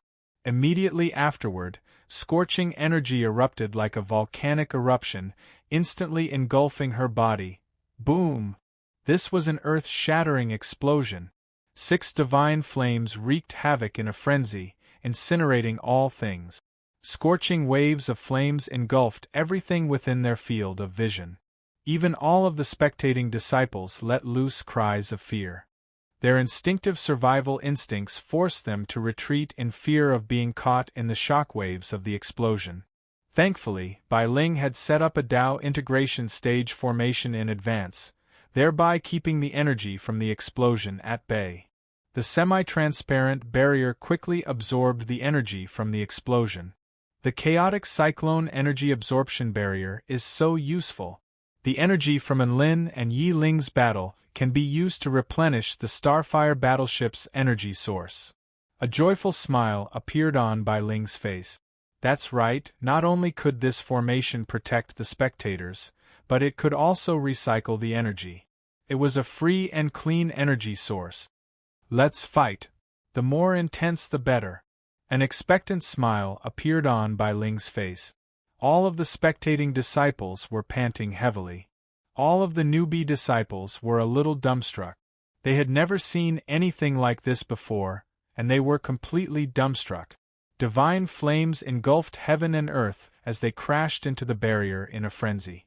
If it weren't for the barrier, the sect leader's attack would most likely raise this entire place to the ground. Is Sister Yi Ling all right? Don't worry, sect leader Lin is so powerful. He definitely knows what he's doing. Do you see any sense of propriety in this self-destruction? All of the disciples stared at the drill ground with fear and anxiety on their faces. Qing Yingxiong's legs had already turned to jelly from all the yelling. This King Master was not giving his disciple a chance at all. His date with Dongzhen was about to be ruined. A little phoenix over a meter in length revolved around Su Xiaolan while letting loose incessant cries and flapping its wings excitedly, as if it was cheering for Yi Ling. Perhaps it was because it was in the same boat as Yi Ling, and they were both fighting to resist violence and oppression, which was why it was so emotionally invested. After all, cultivating, teaching disciples, fighting Little Huang, participating in battles, and waiting for Lin was no laughing matter. It was a person who had been wronged for several decades. The flames on the drill ground finally dissipated. Lin was still standing at the center of the drill ground in his flowing white robe. His back was straight and his expression was calm. The 7 divine flames revolved around him like dragons, making him appear as if he was the war god of fire. In front of him, Yi Ling half knelt on the ground. A few holes had been burned into her black bodysuit, revealing her fair and slightly red skin. Even her long hair had been curled up, and there was a charred aroma wafting from her body. "Little Ling, you're only protecting your hair when you're fighting me? Are you looking down on your master?" Anlin harumphed coldly. "No." Yi Ling pursed her lips with an aggrieved expression. It's just that if I don't protect my hair, it's going to be burned to ashes by your divine flames." She didn't say this out loud, but she did it in her heart. Yi Ling didn't want her master to look down on her, and she certainly didn't want her master to see her bald head. That's right, this beautiful young woman had chosen her appearance without any hesitation when it came to power and image in the eyes of her master. Anlin didn't know what Yi Ling was thinking, and he charged toward Yi Ling. He had decided to teach his disciple a lesson. Chapter 1484. Don't treat your hair as more important than your life in battle. Anlin let loose an enraged roar as his body instantly tore through space, and it was as if a massive bird were flying through the sky behind him. Kun Pung travel. His body tore through space and appeared before Yi Ling at an extremely fast speed. Yi Ling flipped a hand over, and an azure immortal sword flashed out from her storage ring. Her aura transformed again, and she had transformed into a sword immortal. Anlin's fist was imbued with surging divine flames as it crashed down upon Yi Ling, flattening the space around it and even twisting and crumbling it. Yi Ling held her sword horizontally in front of her, and her feet dug into the ground as a golden sword intense soared into the heavens, as if it were a divine mountain. Determined mountain. Bam! Anlin's fist fell upon the blade of the sword, and it was as if it had struck an eternal divine mountain as the fist projection faltered. The ground that had been reinforced to the extreme began to crack open, but Yi Ling remained completely unmoved. A reminiscent expression appeared on Anlin's face. He was very familiar with this sword technique. All of the spectators outside the drill ground were already letting loose cries of surprise upon seeing this. "That's the 4-9 sword technique." "That's right. Sister Yi Ling is using the 15th stage of the 4-9 sword technique, Determined Mountain. Who would have thought that our 4-9 sword techniques would be so powerful? Just sensing its power strikes one with a sense of despair, as if it would never be broken. Sister Yi Ling has already reached the pinnacle of mastery in the 4-9 sword technique." All of the disciples discussed among themselves with excitement. The 4-9 sword techniques were the core sword techniques of the 4-9 immortal sect, and almost all of the core disciples could cultivate them. As such, all of them were able to identify the sword technique that Yi Ling was using. However, being able to identify the sword technique was one thing, and being able to use it was another. There were 18 stages to the 4-9 sword technique, and it was easy to learn. However, the difficulty increased exponentially with each subsequent stage. In the entire 4-9 immortal sect, there were less than 10 people who were proficient in the 15th stage, Determined Mountain. The dozen or so newbie disciples were all dumbstruck upon seeing Yi Ling block Anlin's terrifying punch. They couldn't help but pull out a small yellow booklet from their storage rings. The words 4-9 sword techniques were written on the booklet, and it was a gift upon initiation. The sword technique that senior brother's son casually tossed out was actually so awesome? They felt as if they were dreaming. Just when everyone was either sighing or in shock, a cracking sound suddenly rang out. Yi Ling's body was slightly hunched over, and cracks finally began to appear on her sword intent defense, which was only growing larger and larger. "Your 4-9 sword techniques are pretty good," Anlin praised with a smile. His fist force increased once again. Yi Ling's expression changed drastically. Her MT Dingjun was still unable to block Anlin's fist. The azure glaze immortal sword suddenly emitted bursts of white mist. Anlin only felt that his fist was empty, as if the sword in front of him had suddenly disappeared. His fist continued to punch forward, but a premonition of danger enveloped his entire body in an instant. He could sense that he had lost track of Yi Ling. The green cloud fell from the 9 heavens, splitting the fog and white clouds. 16th blade, falling cloud cut. A clear roar sounded from high above. Too slow. Unlin raised his eyebrows slightly, but his body remained completely still as he flicked a finger through the air. Divine flames converged to form an arrow that instantly pierced through space, leaving a lethal trajectory in its wake. This was a derivative cultivation method of the first stage of his Wings of True Fire, the Crimson God arrow. His arrow was even faster than Yi Ling's falling cloud cut. A muffled groan erupted as blood splattered through the air. Unlin's body shifted to the side at the same time, and the falling cloud cut struck the ground beside him, slicing a ghastly trench into the ground. When he raised his head again, he was greeted by the sight of Yi Ling descending upon him. Her shoulder had already been scorched into a bloody hole, but there was no hint of panic on her face.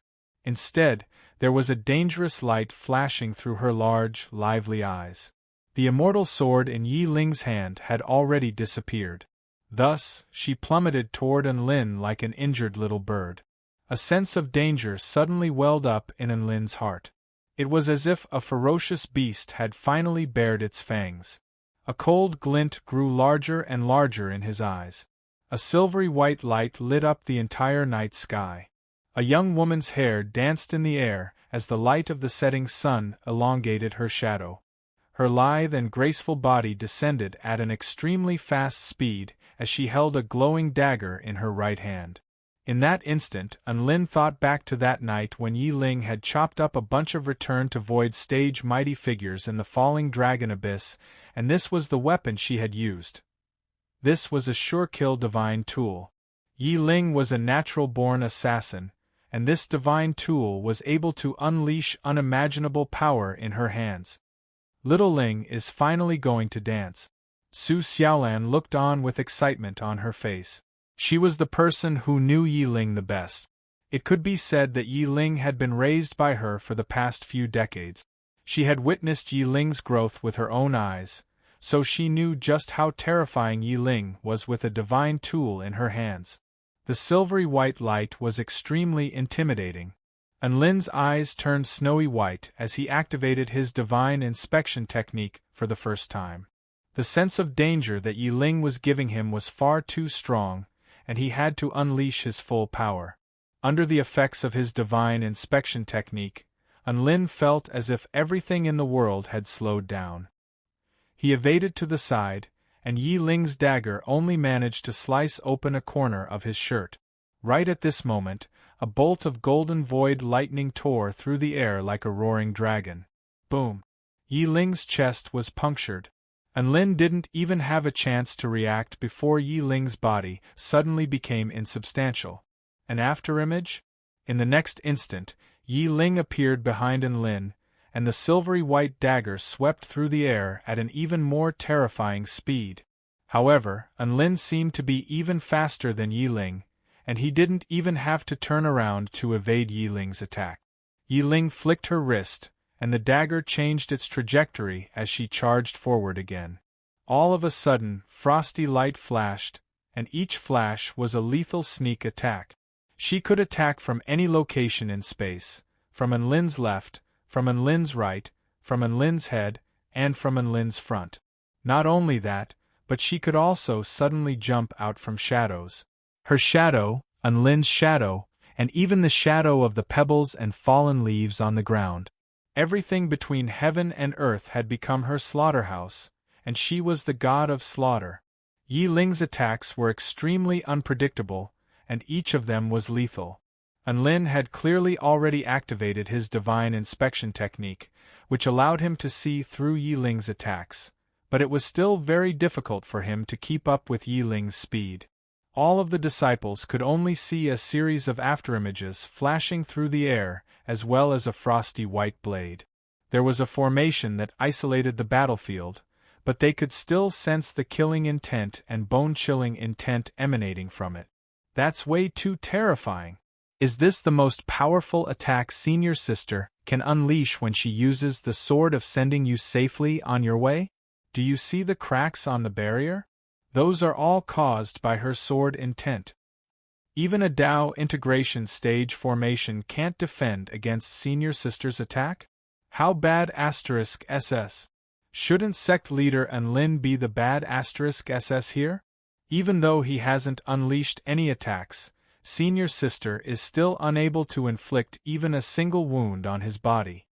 All of the disciples were discussing spiritedly among themselves. They didn't know what the two of them were fighting, but they were all very excited. Unlin's lips twitched involuntarily as he dodged and dodged. The sword that will send you on your way? Yi Ling, who was in the middle of attacking, blushed with embarrassment and humiliation. Unlin seemed to have understood something. Missing and celestial immortal. Sword of sending you safely on your way. Could it be that you named it to commemorate my safe journey? Yi Ling's blush deepened, and she pursed her lips as she slashed her dagger through the air. It was as if she had silently agreed to this. Unlin couldn't help but burst into laughter. Why did such a powerful divine tool have such a lame name? Was Yi Ling inheriting his ability to name things as she pleased? Yi Ling seemed to have been exposed, and her attacks became even more ferocious, as if she wanted Unlin to shut up. Unlin was ecstatic upon seeing this. Yi Ling had clearly been disrupted by his verbal evasion technique. There was a flaw. Chapter 1485. Yi Ling had chosen a good angle for this attack, but she had been too impatient and miscalculated the distance between Unlin's other palm. Unlin's footsteps faltered, and he advanced instead of retreating. Yi Ling could see the smile on his face. Only now did she detect that a palm enshrouded in golden light was hurtling toward her lower abdomen. Bam! Golden light surged, and the power of the earth surged forth. Yi Ling's body was bent into the shape of a bow, and she threw up a mouthful of blood as her body flew back for several kilometers before crashing into the transparent barrier at the edge of the drill ground. Senior disciple Sister Yi Ling. All of the disciples present let loose cries of surprise upon seeing this. Qing Xiong drew a sharp intake of breath. This is a sparring match, right? Dong Zhen nodded with a blank expression. I think so. Even though this was a sparring match, why did it feel so horrifying? The older disciples were given a fright, and the newer core disciples were trembling uncontrollably. They looked at their legendary sect leader with awe and veneration in their eyes. He looked so harmless, but why was he beating his disciple so viciously? It's a huge taboo to be distracted by your enemy's words during a battle. I'm so disappointed that you fell into a daze with just a few words. Unlin spoke with a serious expression. His voice had only just fallen when a massive dragon constructed from great holy flames leaped out of his body before pouncing toward Yi Ling. Blood trickled down the corners of Yi Ling's lips, and she stomped down onto the barrier before landing on the ground like a bolt of lightning. She then quickly shifted to evade the divine flame dragon. However, another massive purple dragon constructed from the demonic star flame suddenly pounced toward her. Yi Ling didn't even have time to unleash her shadow manifestation technique, so she could only evade with her movement technique. Everything can be used as a medium for your assassination, and you're the #1 killer move. This is because you're able to combine shadow manifestation and spatial skipping perfectly. Unlin spoke in an indifferent voice as a blue flaming dragon and a spatial twisting heavenly void dragon appeared behind him. However, your spell techniques are still flawed. The flaming dragons constructed from the setting moon flame and heavenly void flame roared as they pounced toward Yi Ling. The 4 fire dragons pounced and bit continuously, tearing open horrifying fissures in the ground and burning out pitch-black trails. Their combined attacks gradually forced Yi Ling into a corner again. See? You've used shadow transformation and spatial jump consecutively. You're running out of energy, aren't you? Unlin chuckled. The Blood Phoenix Divine Fire Dragon and Golden Dragon Divine Flames appeared behind him. The power in your body can only support you for a short period of time. Also, every spatial leap and shadow transformation requires your consciousness to predict in advance. You'll have to spend all your attention just to dodge the continuous attacks of 4 fire dragons like me. How can you predict in advance? As soon as he finished speaking, Another 2 fire dragons roared and pounced toward Yi Ling. 6 flaming dragons roared as they closed in on Yi Ling, sealing off all of her escape routes. Yi Ling let loose a clear cry, and a frosty killing intent instantly froze the area within a radius of over 100 meters around her. All of the 6 fire dragons began to slow down and shrink as soon as they approached her. Unlin's lips twitched upon seeing this. What powerful killing intent! Are you trying to force your way through my fire dragons? Just what had this once adorable little girl gone through to cultivate such a crooked Tao? She had embarked on a path of killing intent that was even more exaggerated than Su Qianyun's. As her master, Unlin was suddenly struck by a sense of melancholy. Right at this moment, Yi Ling made her final stand like a cornered beast, and she really did manage to slice through one of the fire dragons and successfully escape from the encirclement. The power of a divine tool was nothing to scoff at. Even an assassin-type divine tool could tear apart a fire dragon over 10,000 feet in an extremely domineering manner. Just as Yi Ling was about to unleash her shadow transformation and close in on Unlin suddenly stomped a foot into the ground, and a black circle suddenly appeared beneath Yi Ling's feet, as if it were a gargantuan mouth that was going to devour everything. Boom! The terrifying gravitational force made Yi Ling's body falter. This was the core spell technique of the heaven-punishing war god, abyssal gravity. The indescribable gravitational force threatened to crush her body into mincemeat, and even the indestructible earth began to cave in. Yi Ling's body faltered slightly, and she was just about to unleash her spatial skipping technique to escape from the spell technique's area of effect. However, sometimes, a split second of stagnation was enough to determine the outcome of a battle. For example, the space around her had been instantly sealed, or Unlin had already used Kuan Pung travel to appear before her, or Unlin's little fists were hurtling toward her chest again before she even had a chance to do anything. The golden light was as dazzling as the sun. The space within a radius of over a kilometer was twisted and shattered by his fist.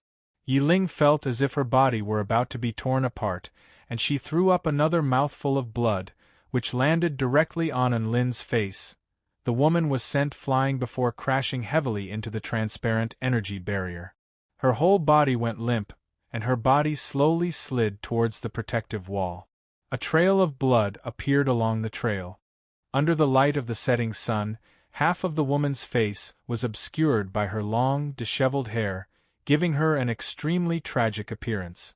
Unlin wiped the blood from his face, but he showed no intention of stopping as he continued to make his way toward Yi Ling. The spectating disciples couldn't bear to watch this any longer. This was simply too tragic, and some of them were even begging Unlin to let Yi Ling off the hook. This wasn't a sparring match. He was beating her to death. Yi Ling panted heavily as her chest rose and fell incessantly. Thank God she hadn't been struck on both sides. She looked at the man who was enshrouded in divine flames as he made his way toward her, and she silently tightened her grip on the divine weapon that she had been holding this entire time.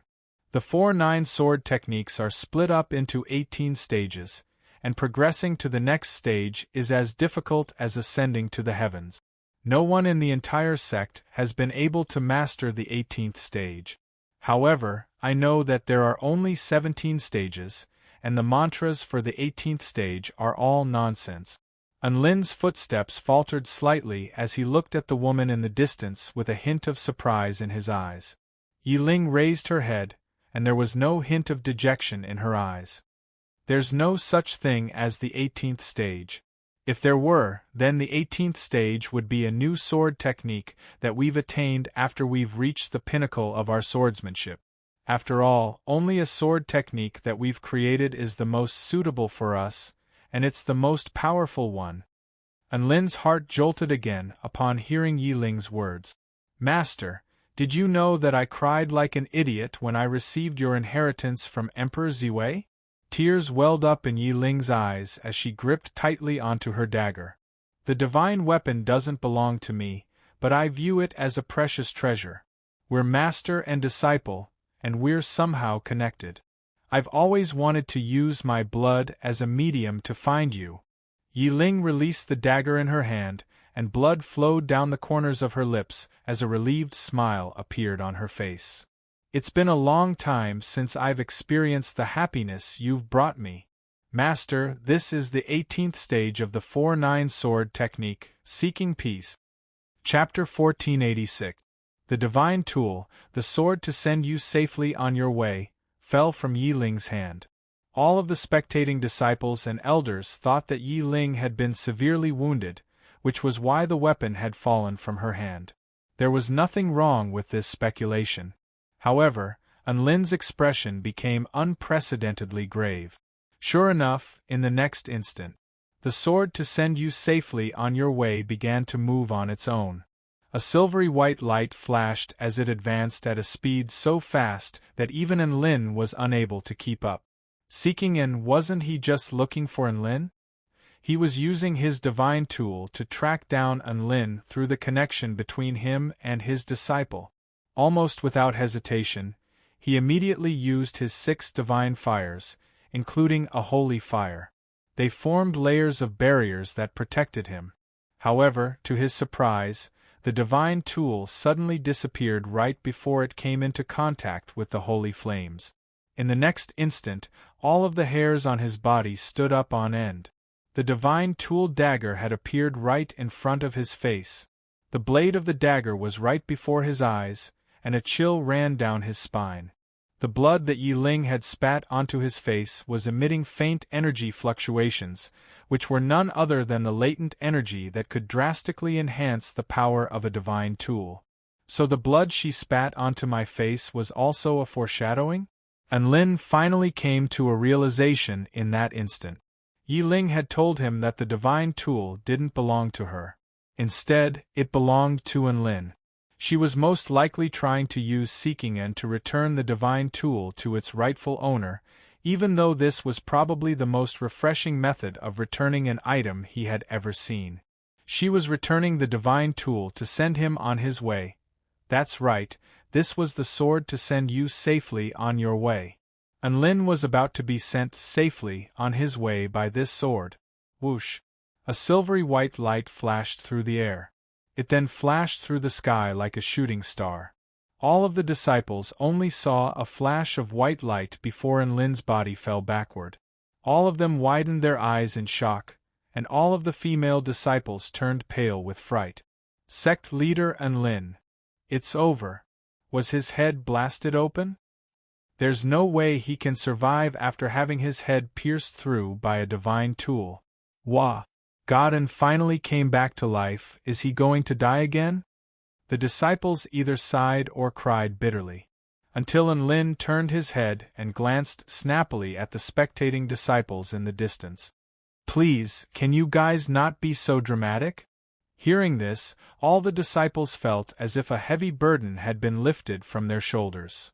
Sect leader Enlin's face is covered in blood, but he's still alive. As expected of sect leader Enlin. Didn't Yi Ling spray the blood on his face? Hearing everyone's words, Enlin used a spell technique to wash the blood off his face. However, on the side of his clean face, the crowd actually saw a blood stain that was slowly oozing blood. The wound wasn't big and seemed to have been scratched. Ing! The phoenix seemed to have realized something and cried out excitedly, flapping its pure gold wings as if it was celebrating. Sect leader Enlin's face is injured. Could it be that strike just now? That move was used by senior sister Yi Ling, so she won, right? Even though they were saying this, the disciples still didn't dare to believe it. Previously, Enlin had made an agreement with Yi Ling that if she could injure him and make him bleed, then he would lose the match. Now there was a blood stain on Enlin's face. 13 minutes have elapsed, and Enlin is injured. Yi Ling is the victor of this sparring match. Bai Ling announced the final result in a loud and clear voice. The entire drill ground instantly fell silent. Then, raucous cheers erupted into the heavens. Congratulations to senior sister for winning the match. She won, senior sister actually won. Awesome, this is the most inspiring and touching counterattack I've ever seen. Woo woo.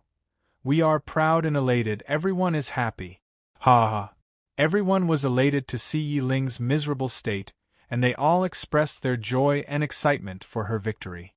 When success was extremely difficult to obtain, people would often be filled with admiration toward the successful person and would silently stand on the same side as them.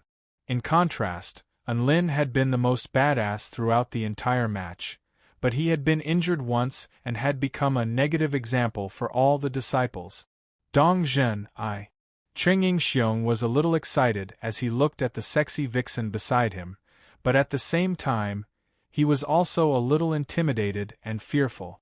Dong Zhen patted Cheng Yingxiong's shoulder 3 times before swaying her fiery foxtail and blinking seductively with a smile. See you tomorrow. Cheng Yingxiong faltered slightly before becoming ecstatic. He turned toward Yi Ling with tears welling up in his eyes with gratitude. Thank you, senior sister Yi.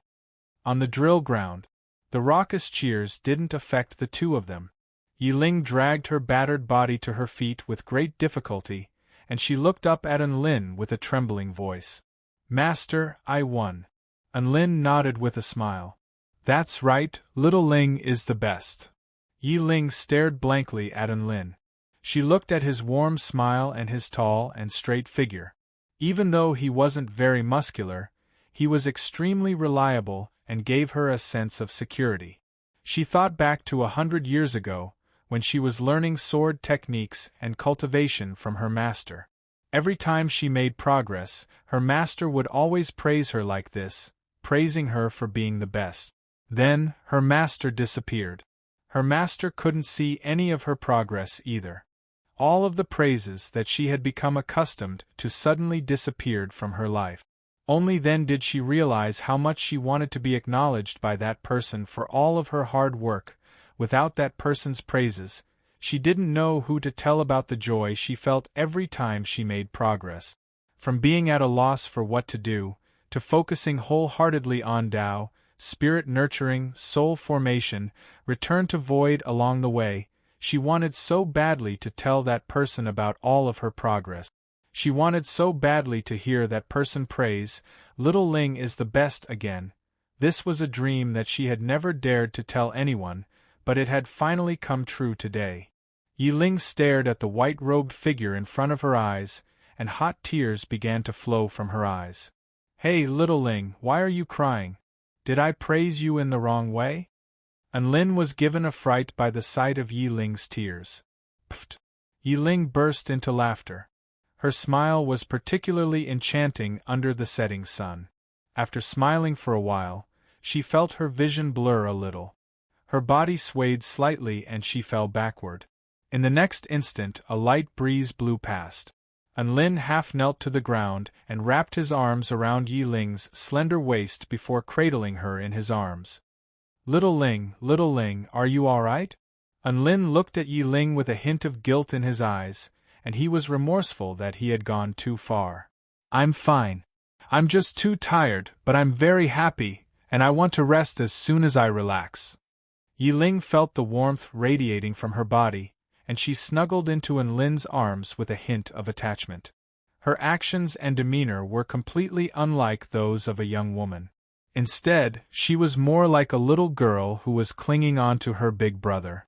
She raised her head and looked up at the gradually darkening sky. There were still remnants of reddish-golden and purple light lingering in the sky, making it appear like a vibrant oil painting. She couldn't help but ask, Master, do you like to watch the sunset? Unlin faltered momentarily before nodding. I do. I like it too. A sweet smile appeared on Yi Ling's face as she heaved a long sigh before slowly closing her eyes. A familiar aura and a familiar warmth. In her dreams, Yi Ling felt as if she had returned to 100 years ago. Every time she finished practicing her sword techniques, the sun would set, and she would be drenched in sweat. Unlin would often call out to her from the drill ground. Let's go, little Ling, master has finished cooking, so come home and eat. Yi Ling would always pounce toward her master with elation and hold onto his warm hand as she told him about her gains from the day. Hearing Lin's praise made her feel as if the day had been a complete and fulfilling one. Time flew by, and the past was no longer the same. Thankfully, her master had finally returned home. With her master by her side, she enjoyed the sunset. She really liked it. Chapter 1487. Lin held the sleeping Yi Ling in his arms, and he discovered that her tense body was now completely relaxed, most likely because she had someone she could trust by her side. A green figure instantly appeared in front of Lin and looked nervously at Yi Ling in his arms. She's fine. She must have fallen asleep due to overexertion. Su Xiaolan heaved a sigh of relief after checking Yi Ling's condition. She glared at Lin with a cold expression. You're the master, yet you dare to lay your hands on your disciple? If I were her, I wouldn't bear to do that to her. Su Xiaolan was Yi Ling's second master, and she couldn't help but feel heartache at the sight of Yi Ling's wounded body. Lin was quite open-minded about this. She has cultivated for so long, and she wants my approval, so I can't go easy on her. Otherwise, she won't be happy even if she wins. Only by going all out would she be satisfied. Look at how happy she was just now. Su Xiaolan heaved a forlorn sigh. It was quite clear that Lin was right. What a silly child! Su Xiaolan stroked Yi Ling's cheek, which was still stained with blood, as she spoke in a gentle voice. How could she not understand Yi Ling's thoughts? Lin waved a hand and stowed the sword to send you safely on your way into Yi Ling's storage ring. He then carried Yi Ling back to the pavilion with Su Xiaolan in his arms. This earth-shattering battle between master and disciple finally drew to a conclusion. All of the disciples present had a feast for their eyes. Not only had they experienced how powerful their sect leader was, but they had also realized just how bad *SS the cultivation methods they were cultivating in were. The 4-9 sword techniques are so powerful. I have to work even harder to cultivate them from now on. If the 4-9 sword techniques are already so powerful, then wouldn't the 4-9 cultivation method be amazing as well? Of course. Senior sister Yi Ling, who defeated the sect leader, cultivates the 4-9 cultivation method. After watching this battle, not only did the disciples' eyes receive a baptism, their Tao hearts also received a comprehensive baptism. They became more confident and were filled with more hope for the future.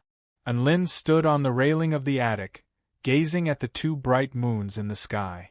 Su Xiaolan and Su Qianyun were currently cleaning Yi Ling's wounds and changing her clothes. Lin wouldn't be able to do such a thing. He would be beaten to death by Su Xiaolan. Therefore, he could only wait outside the house. Beside him were Xianyuan Qing, Dabai, and Tina, all of whom were watching the moon with him. What's going on with big sister Chang'e? It's been 100 years, but she still hasn't defeated that mysterious powerful being? Lin looked up at the blood moon and the crescent moon in the night sky with a perplexed expression.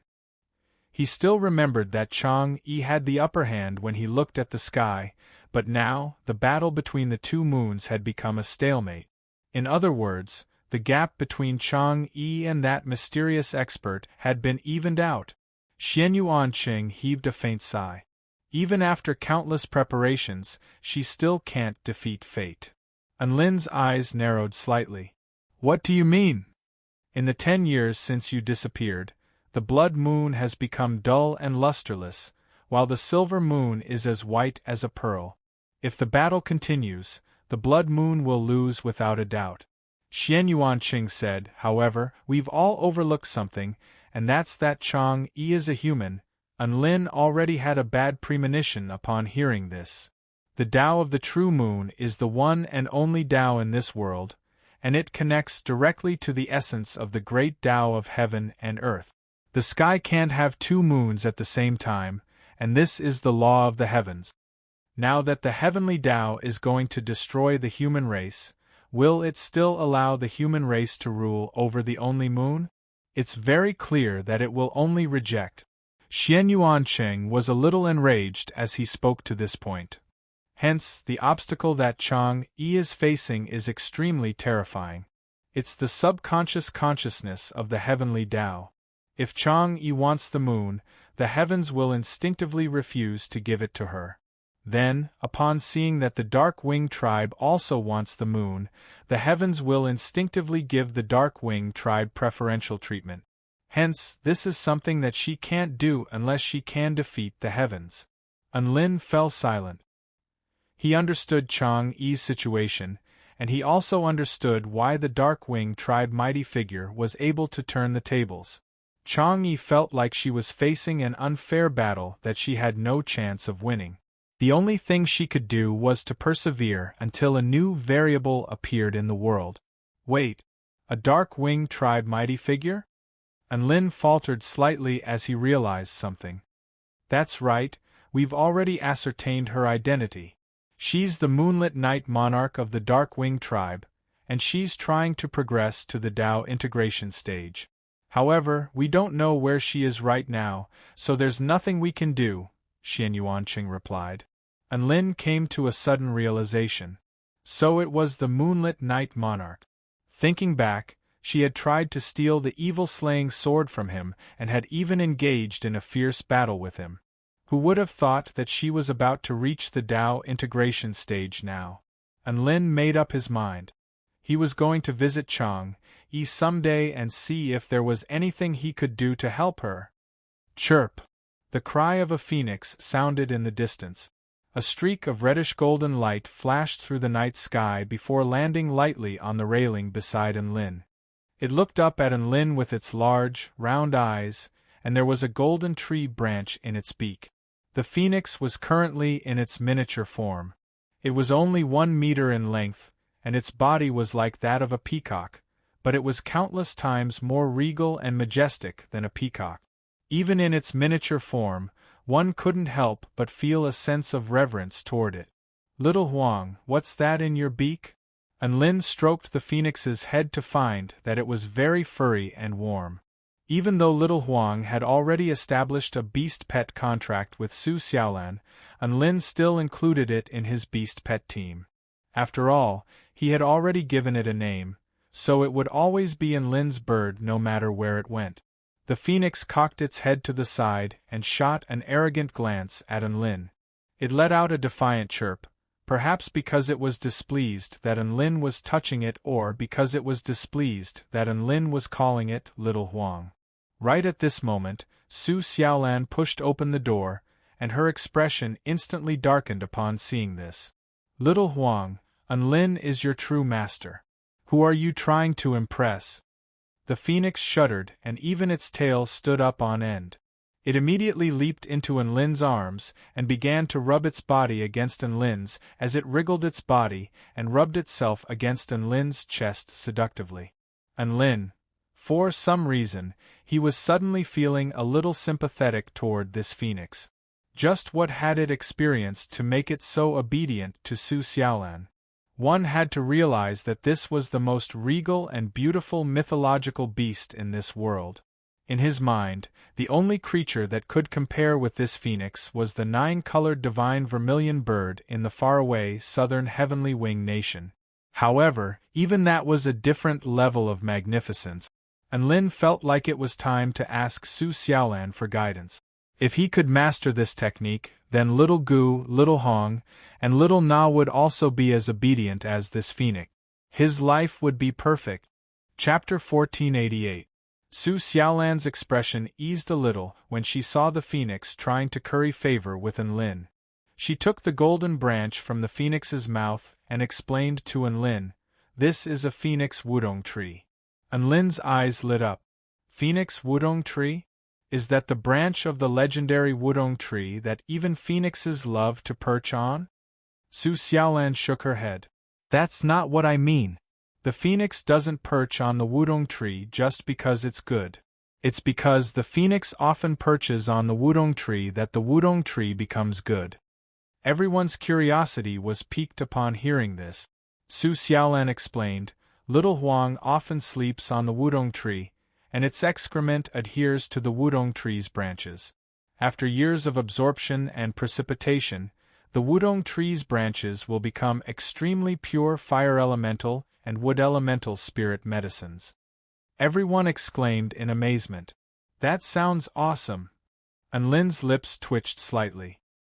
He looked at the regal phoenix and couldn't help but ask, Xiaolan, are you saying that little Huang held a tree branch nourished with its own excrement in its mouth and happily came to pay tribute? Everyone, Su Xiaolan. The phoenix's feathers stood on end. Little Huang was about to fight Enlin to the death, but Su Xiaolan held it back. Don't be so impulsive. Enlin's words aren't wrong. That's the truth.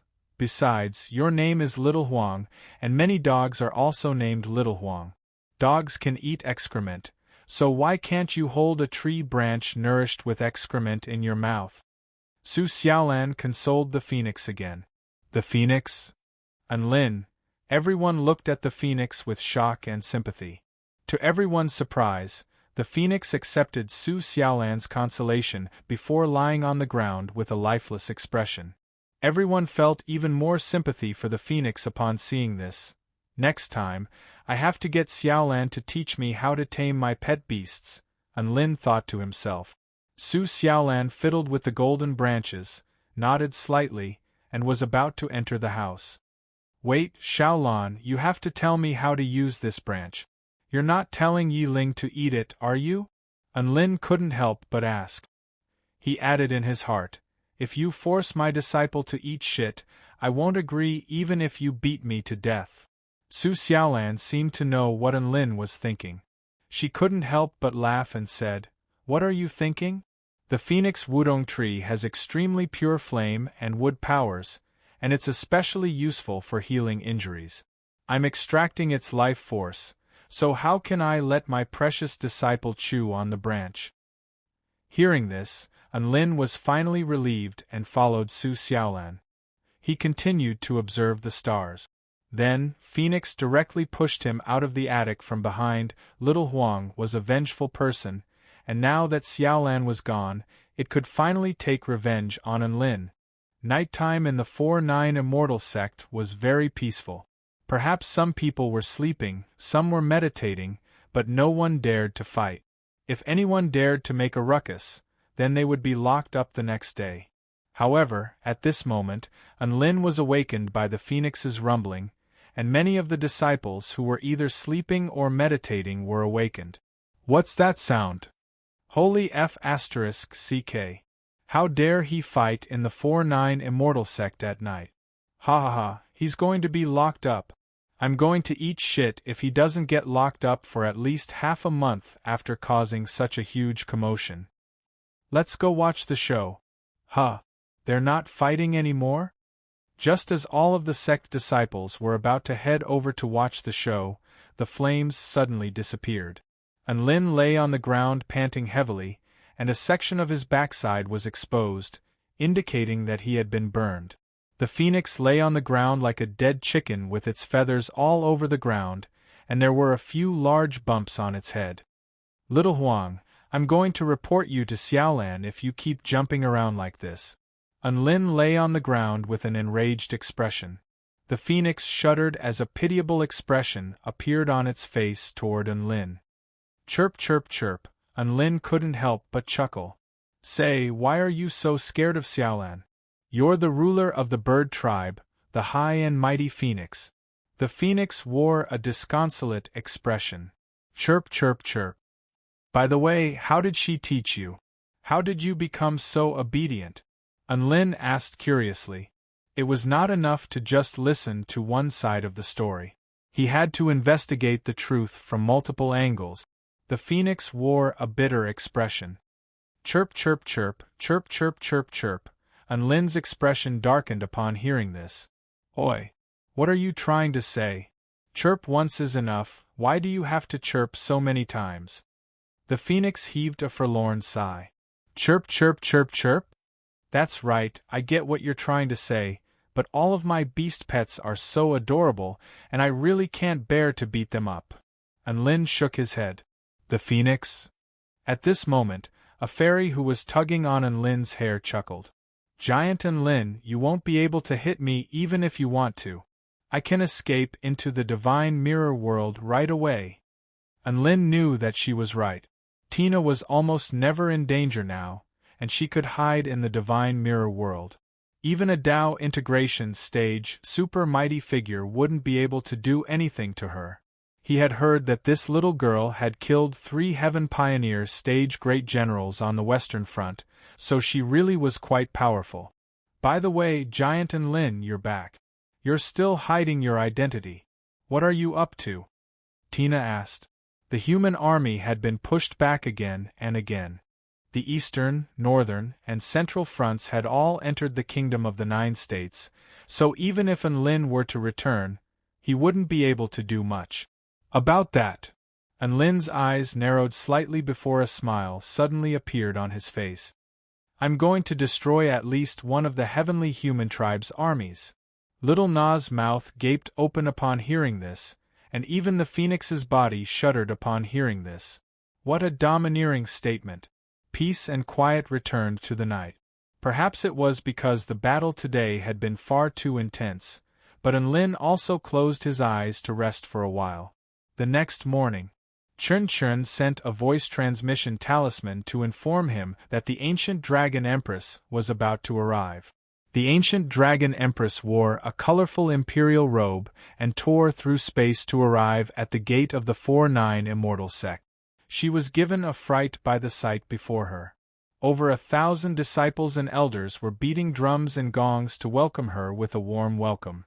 The tortoise duo of the past were now holding hands and constantly unleashing fire-type magic technique.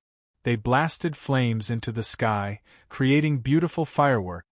"We warmly welcome the ancient Dragon Empress to our sect. The ancient Dragon Empress has worked tirelessly to teach us. You are the most holy teacher. I'm willing to nurture exceptional talents for the sake of my students, and I'm diligent. Even though the heavens and the earth are eternal, Master's kindness will never end. Teacher Ancient Dragon Empress, I love you." Over 1,000 disciples, elders, and pavilion lords yelled at the same time with earnest and fervent expressions. The ancient Dragon Empress' eyes widened in shock. Chapter 1489. Never would the ancient Dragon Empress have thought that the entire sect would come out to welcome her. Furthermore, they were welcoming her in such a bizarre manner. What the hell were those idioms and reciting poems? An ancient Dragon Empress, I love you? How shameless could they be? She didn't even know what to say at the sight of everyone's earnest expressions. After a short pause, a smile appeared on the ancient Dragon Empress' face. "Thank you for your warm welcome." "You're welcome. I hope we can all get along in the future." She was the empress of the entire evil dragon tribe, after all, so she had no problem dealing with a situation like this. The spatial rift behind the ancient Dragon Empress hadn't even healed yet when a holy light suddenly descended. The holy light seemed to have warmed heaven and earth. Not only that, but all living beings that were illuminated by the holy light had their impurities cleansed. Enlin's expression shifted slightly. What a powerful purifying power! An angel with 6 wings spread out from the rift. She wore a flowing white dress, and her dazzling golden hair danced in the wind. Her skin was as translucent as jade, and her features were exquisitely beautiful. She wore a warm, healing smile on her face. "Hi, everyone. I am Rafaela, the guard of the ancient Dragon Empress. Please take care of me." The angel's voice was very pleasant to the ears, and her tone was very comforting. Everyone was stunned by the angel's beauty, and they were even more astonished upon hearing her name. In particular, some of the disciples who had only just joined the sect were already shrieking in excitement. "Rafaela! She's one of the 4 archangels of the Garden of Eden, Rafaela? She's so beautiful! I didn't think such a pure and beautiful smile could exist in this world. And she looks so gentle and gentle. Crap, my heart is racing." All of the disciples were already getting excited. Compared to the ancient Dragon Empress, Rafaela was more attention-grabbing. The ancient dragon empress felt an indescribable sense of suffocation in her heart. Raphaela smiled warmly in response to all of the praise and awe, and she even nodded at all of the disciples in an elegant and graceful manner. This elevated her image to a whole new level in everyone's hearts. Lin was quite impressed by this, but he wasn't surprised. He knew that the Light Wing clan was a group of natural idols, and Raphaela was a perfect example of this. If she wanted to become a star, she could probably become the #1 female star on the Taichu continent with her beautiful looks and super social skills. Raphael's voice was clear and sweet, so she should have no problem singing. Her appearance was impeccable. If she showed her face more, it would probably be unforgettable. Her smile was so pure and natural that people couldn't take their eyes off her unknowingly, and Lin began to list out Raphael's many good points. It was only when Su Xiaolan smacked him on the head that he came to a sudden realization. What a strong affinity! Is this Raphael's ability? And Lin was shocked. Su Xiaolan's mouth twitched. Is this the reason why you can't take your eyes off her? Lin. Raphael seemed to have noticed what was happening to Lin, and she couldn't help but chuckle to herself. Her beautiful light blue eyes were slightly curved, as if she was taking pleasure in Lin's misfortune. This was a very detestable behavior, but no one was disgusted by it. Instead, they felt like it was very natural and adorable. What a vixen! Tina put her hands on her hips and harumphed with rage. Raphael looked at the little fairy on Lin's shoulder, and she stepped forward with a pristine, fair foot. She appeared before the little fairy in the blink of an eye and leaned forward with a warm smile on her face. You're right, I'm a vixen among angels. And you're an angel among vixens. Tina's body shuddered slightly, and she was suddenly struck by a sense of excitement. Su Xiaolan was the only one who hadn't lost her composure, and a smile appeared on her face. All right, let's not stand here. Let's get teacher Ancient Dragon Empress to familiarize herself with the 4-9 Immortal Sect first. Sure. It's the sect leader's responsibility to show them around. And Lin immediately volunteered with excitement. Splat. Boom. And Lin was slapped into the ground by Su Xiaolan, and his body sank several hundred meters into the ground. Su Xiaolan's smile remained on her face. The sect leader's health is a little unwell, so I'll show you around in his stead. Gasp! When the crowd saw this scene, they could not help but gasp. The sect leader's health is a little unwell? Is it because you've hit him so hard that he's hurt? Many of the disciples seemed to have come to a sudden realization. So Xiaolan was still at the top of the sect's food chain.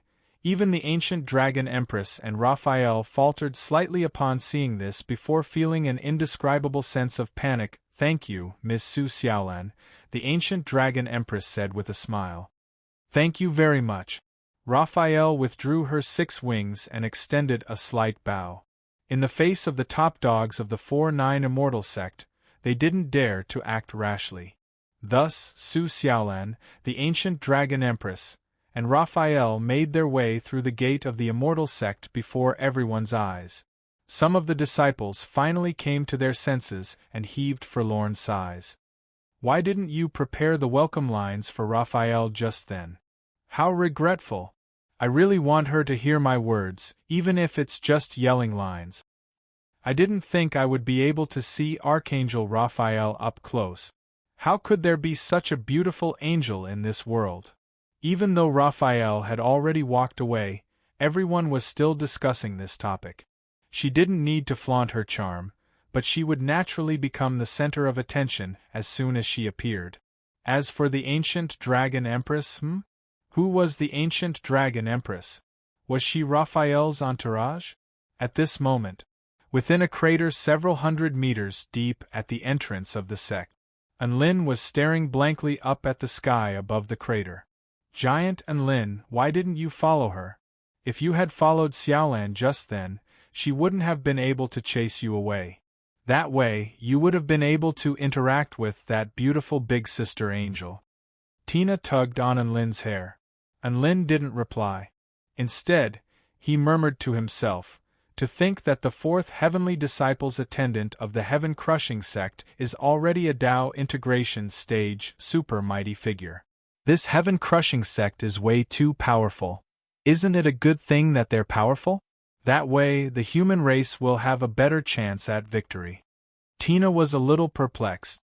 She could hear the concern in Enlin's voice. You have to realize that aside from Chun, the first and fourth heavenly disciples of the heaven-crushing sect aren't humans.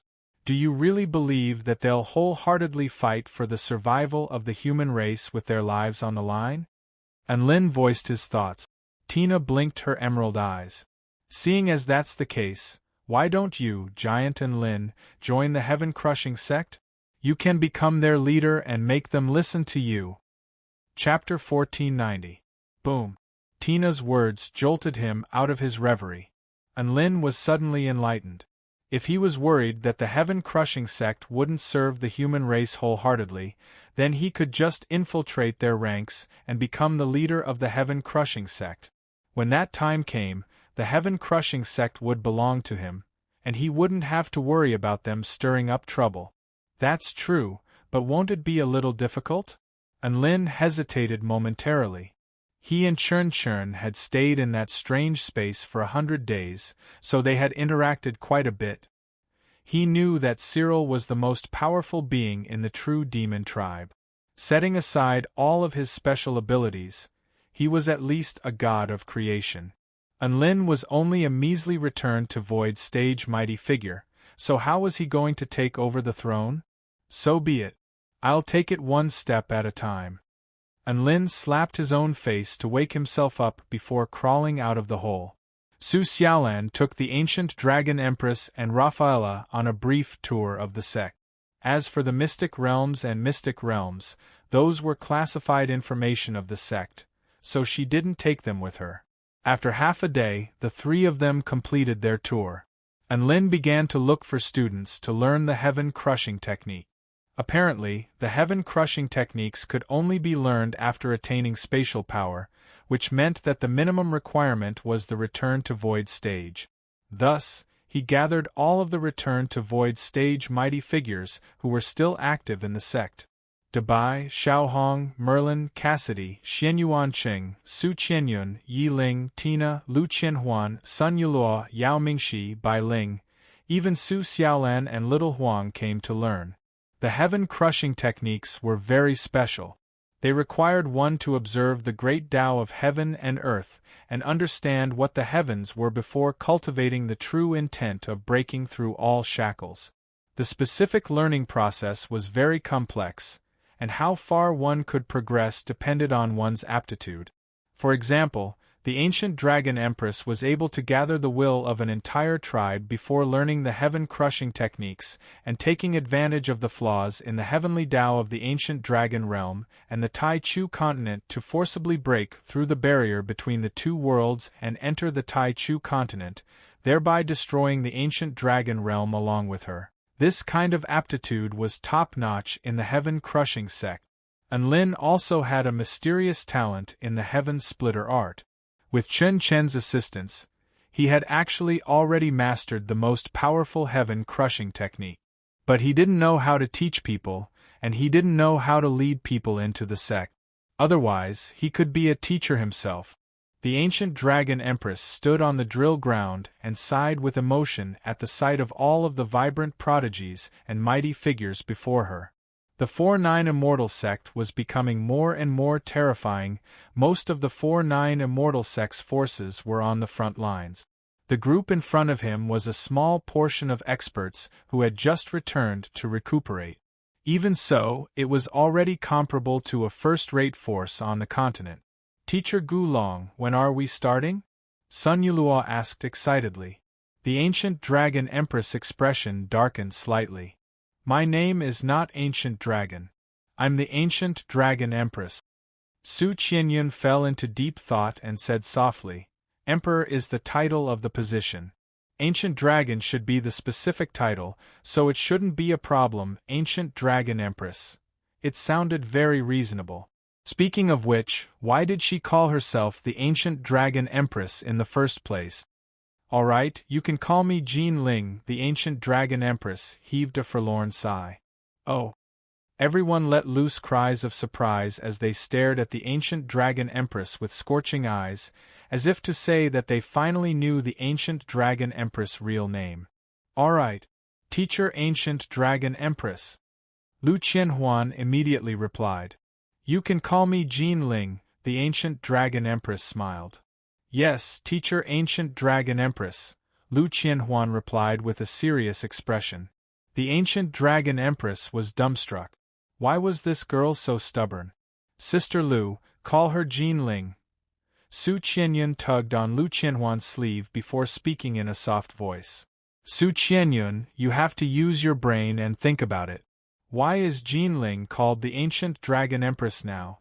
It's because she thinks the name Jean Ling is too vulgar, so she wants everyone to call her the ancient dragon empress. This is like a so-and-so telling others not to call her so-and-so and to refer to her as Her Majesty. She likes to be referred to as the ancient dragon empress, so we naturally have to cater to her preferences. We have to suck up to her and make her happy so she'll be willing to teach us more spell technique. Lu Qianhuan patted Su Qianyun's head with a meaningful and heartfelt expression as she spoke to Su Qianyun. Xianyuan Cheng also came to a realization. Su Qianyun, don't call her teacher ancient dragon empress anymore. You have to add the word empress to her title to give her some face. Su Qianyun was enlightened upon hearing this, and a faint smile appeared on her face as she turned toward the ancient dragon empress. Teacher ancient dragon empress, when do we begin? The ancient dragon empress clasped a hand over her chest. King went around in circles, and you're back to square one? You finally revealed your real name, only to be scorned by her and continue to call me the ancient dragon empress. What do you mean give me some face? I'm not the kind of dragon you think I am. The ancient dragon empress felt extremely depressed, but she didn't know what to say in response, so she could only muster up her courage and begin the lesson. I'm going to teach everyone a cultivation method that will allow you to better communicate with heaven and earth and better understand the essence of the heavenly Tao. The lesson began. Thankfully, everyone was very diligent, and there were no hiccups along the way. It was just that Dabai was a little perverted and kept looking around. Xiao Hong was a little lazy and didn't want to move. Merlin and Cassidy were a little obsessed and kept licking their lips at Lin. Lu Qianhuan was a little eccentric and kept thinking about cosplay. Sun Yulua was a little scary and kept pretending to be a ghost. The phoenix was a little mischievous and kept flying around, chirping and crying. Xianyuan Cheng was a little annoying. He was almost referring to the heaven-crushing sect as the heaven-exploding sect. Bai Ling was a little professional. She was learning how to replace spell techniques with a massive machine and even asked some questions that the ancient dragon empress couldn't understand. Aside from all of this, being a teacher wasn't that difficult. The ancient dragon empress looked up into the sky with tears welling up in her eyes. Don't be too dejected, master. These students are quite interesting, so they won't be difficult to teach. Raphaela's gentle and soothing voice sounded beside her ear. The ancient dragon empress rubbed her head. Raphaela, how about I cast another heart-saving spell technique on you? Let's do it again. The ancient dragon empress nodded with an aggrieved expression. Never would she have thought that her heavenly disciple servant would become her heart-saving medical staff. What a heart-wrenching experience this was. After the heart-saving spell technique, teacher ancient dragon empress was full of vigor again, and she immersed herself in teaching. The students were all full of themselves, so the teacher had to use everything she had. Before they knew it, 10 days had passed. The ancient dragon empress discovered that she had lost quite a few strands of hair. After a series of high-intensity lessons, the students didn't waste the few strands of hair that the ancient dragon empress had sacrificed. On the drill ground, the sun hung high in the sky. The ancient dragon empress faced the dozen or so students, and a smile appeared on her beautiful and heroic features. Today is the day for me to assess the results of your cultivation. I hope all of you can perform well. Chapter 1491. The heaven-crushing techniques actually placed a lot of emphasis on understanding and aptitude. The aptitude referred to here was not aptitude in cultivation. Instead, it was aptitude in observing the Tao of the heavens. The two were not the same. Those who understood would be able to grasp the basics very easily, and the more they studied, the more profound they would become. Those who didn't understand would be able to achieve very little no matter how hard they tried. Take Shui Zhantian for example. Even though he hadn't joined the heaven-crushing sect, the ancient dragon empress was very optimistic about him and had taught him the heaven-crushing techniques under the condition that the mystic techniques were kept a secret. Now, he was the most proficient heaven-crushing techniques cultivator below the Tao integration stage. This was the aptitude of the heaven-crushing technique. Aptitude was far more important than perseverance in studying. She could only teach them how to fuse heaven-crushing true intent into their own power. Even though they could improve through practice, aptitude determined everything.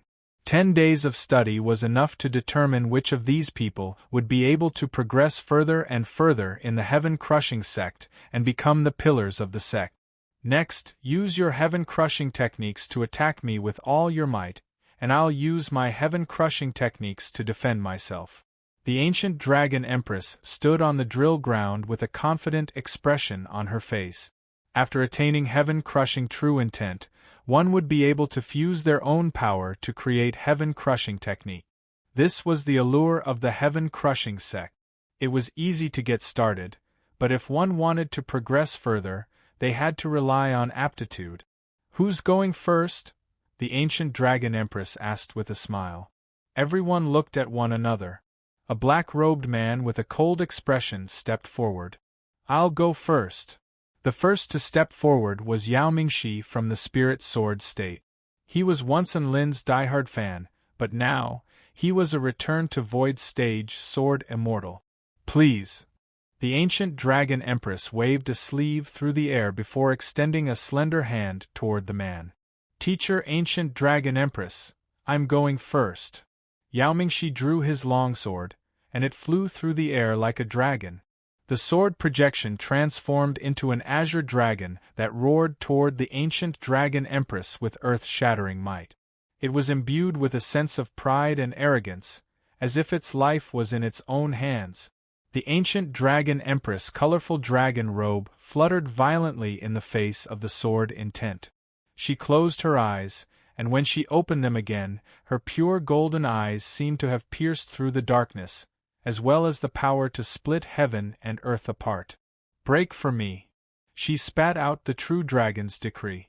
The sound waves transformed into substance and instantly spread out. Yao Mingxi's green dragon was instantly shattered by the sound waves. At the same time, his chest felt like it had been hit by a heavy hammer, and his body flew backward like a cannonball. Pfft. He spat out a mouthful of blood and tumbled to the ground in an extremely sorry state. The ancient dragon empress shook her head. His aptitude is mediocre. Even my destiny is my own is so powerless. When she said that his aptitude was mediocre, she meant that he was no different from the average return to void stage cultivator. Yao Mingxi crawled up from the ground and was a little disappointed to hear this, but he quickly composed himself and extended a respectful salute. Thank you for your guidance, teacher ancient dragon empress.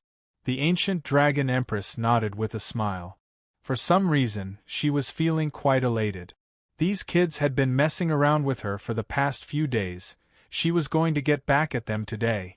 Rafaela offered a comforting smile. You don't have to feel too much pressure. After all, only 1 out of 10 return to void stage mighty figures who cultivate the heaven-crushing techniques are quite outstanding. Even if you're only mediocre, you'll still be able to deal with the heavenly human tribe more easily after cultivating the heaven-crushing technique. It's a win-win situation. The Archangel's warm smile coupled with her gentle and considerate words instantly alleviated Yao Mingxi's sense of disappointment. Even the people behind him were feeling a lot less tense.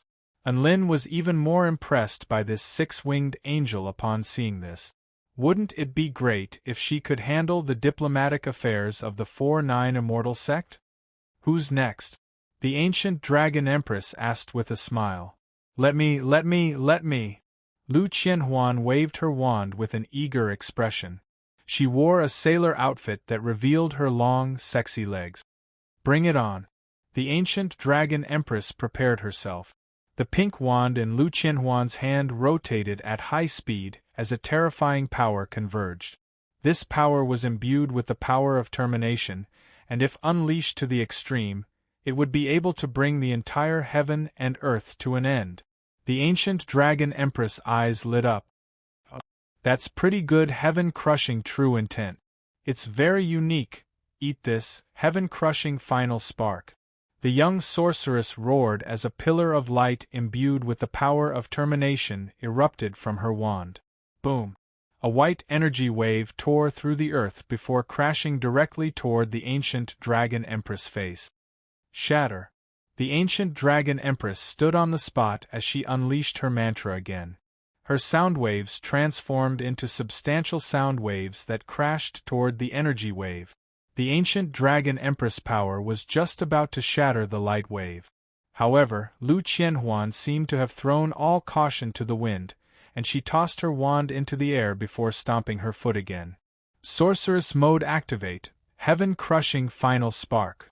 Whoosh whoosh whoosh, over 100 golden holes suddenly appeared in the air, all of which were quickly accumulating energy.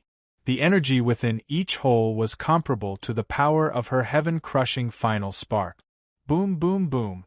Over 100 heaven-crushing final sparks crashed toward the ancient dragon empress at once. The ancient dragon empress expression finally became grave upon seeing this. Heaven-crushing armor. The ancient dragon empress took a deep breath as an indestructible armor materialized around her body. If she was going to crush the heavens, then she had to protect herself first. A semi-transparent golden dress draped over the ancient dragon empress body. This was her armor to crush the heavens. Relentless explosions rocked the earth. The ancient dragon empress was blasted over 100 times, and Lu Qianhuan didn't even have a chance to see how the ancient dragon empress was faring before she heard a familiar voice. Heaven-crushing wrath palm. A palm strike suddenly tore through the energy explosions before crashing into Lu Qianhuan's body and sending her flying before tumbling to the ground with injuries. Lu Qianhuan had been defeated. A hint of surprise appeared on the ancient dragon empress' face. Your aptitude is exceptional. You were able to fuse the Tao of termination into your heaven-crushing technique and end the heavens with your own Tao. If you cultivate diligently, you'll definitely be able to make new breakthroughs. Thank you, teacher. Lu Qianhuan extended a curtsy with a wide grin in the face of the praise, as if she had only done something insignificant. The ancient dragon empress lips twitched. She was the fourth heavenly disciple. Couldn't she at least pretend to be ecstatic when she gave her such a high evaluation? No one took the ancient dragon empress evaluation to heart. Only Raphaela was extremely surprised. Even if they didn't unleash their cultivation bases or divine Tao, it would still be quite an impressive feat to be able to force the ancient dragon empress to unleash a heaven-crushing technique. As expected, the 4-9 Immortal sect really was filled with prodigies. Dabai you go. Unlin instructed. Teacher ancient dragon empress, I'm coming. Woof. Dabai pounced toward the ancient dragon empress excitedly with his tongue hanging out of his mouth. His eyes were still fixated on her voluptuous breasts and her tall, slender figure. A disdainful expression appeared on the ancient dragon empress' face. F***ck off. Dabai was knocked flying by the terrifying sound waves. He also received an average aptitude rating. Raphaela heaved a sigh of relief. It looked like there were only a few freakishly talented prodigies. Right at this moment, sect leader Enlin was a little displeased.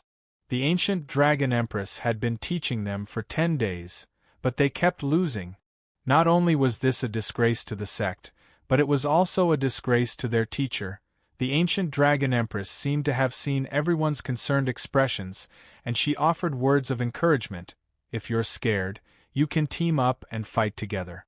I can still assess your cultivation level. Unlin paused momentarily before suggesting, how about Merlin, Cassidy, you two come at me together? You've been holy disciples for so long, so you should have some synergy with each other. Merlin and Cassidy readily accepted this arrangement.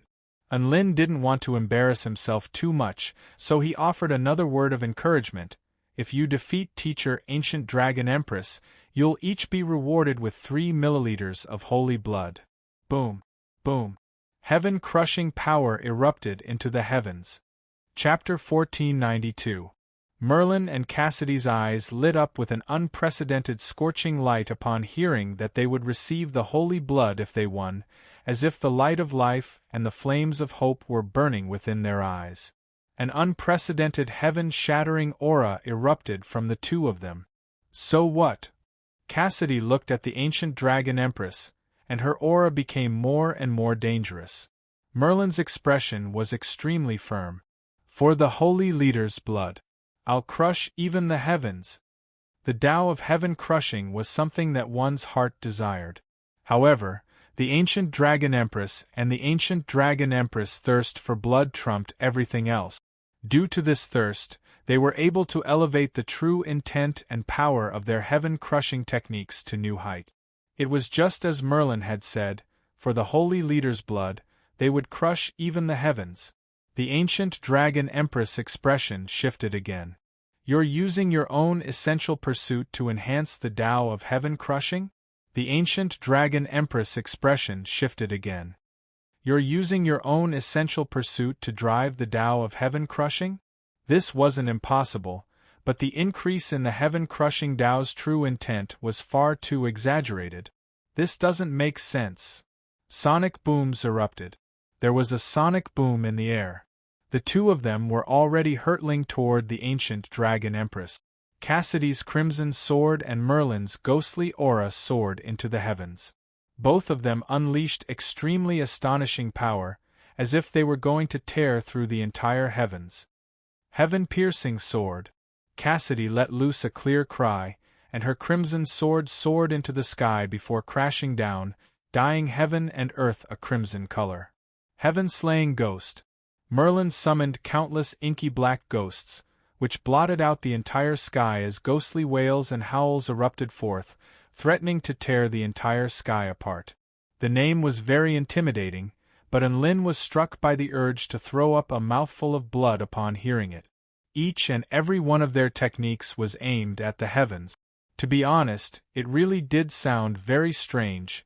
The ancient dragon empress stood at the center of the energy vortex, as if she were the heavens that were about to be destroyed. She knew that the voice of the true dragon alone wouldn't be able to break through their spell technique. These two were very powerful. She clenched her fists, and 2 golden dragons revolved around her arms as she launched them toward the 2 oncoming cultivators. Howl! An earth-shattering roar erupted. A golden dragon burst forth from his fist, containing extremely powerful might as it blasted toward the crimson sword and the ghost. The golden light destroyed all evil and broke through the blood-colored sky. There were ghostly wails and the sound of blood swords breaking.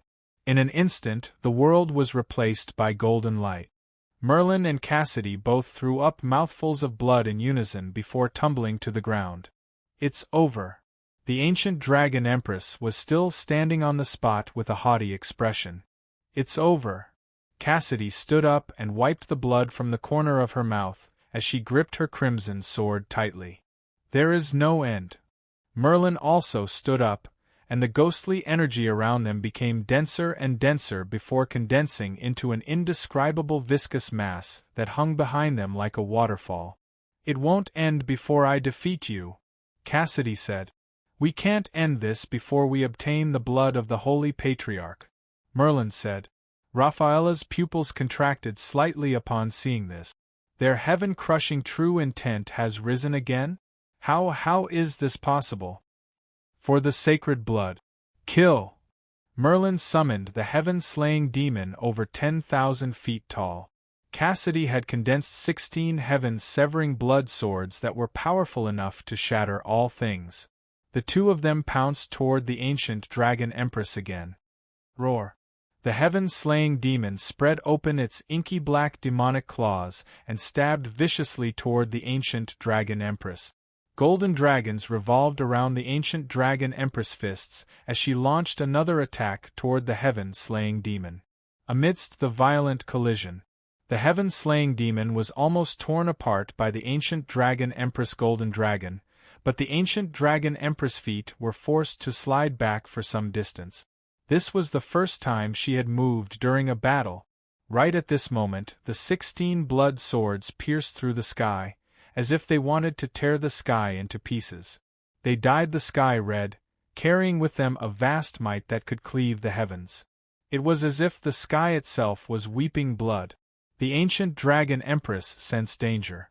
She was the fourth heavenly disciple of the heaven-crushing sect. How could she feel threatened by two newbies who had only been cultivating the heaven-crushing techniques for 10 days? Heaven-piercing armor. A translucent armor covered her body. At this moment, the blood sword had already descended. Wah sword intent tore at the ancient dragon empress armor in a frenzy. A few crisp sounds were heard.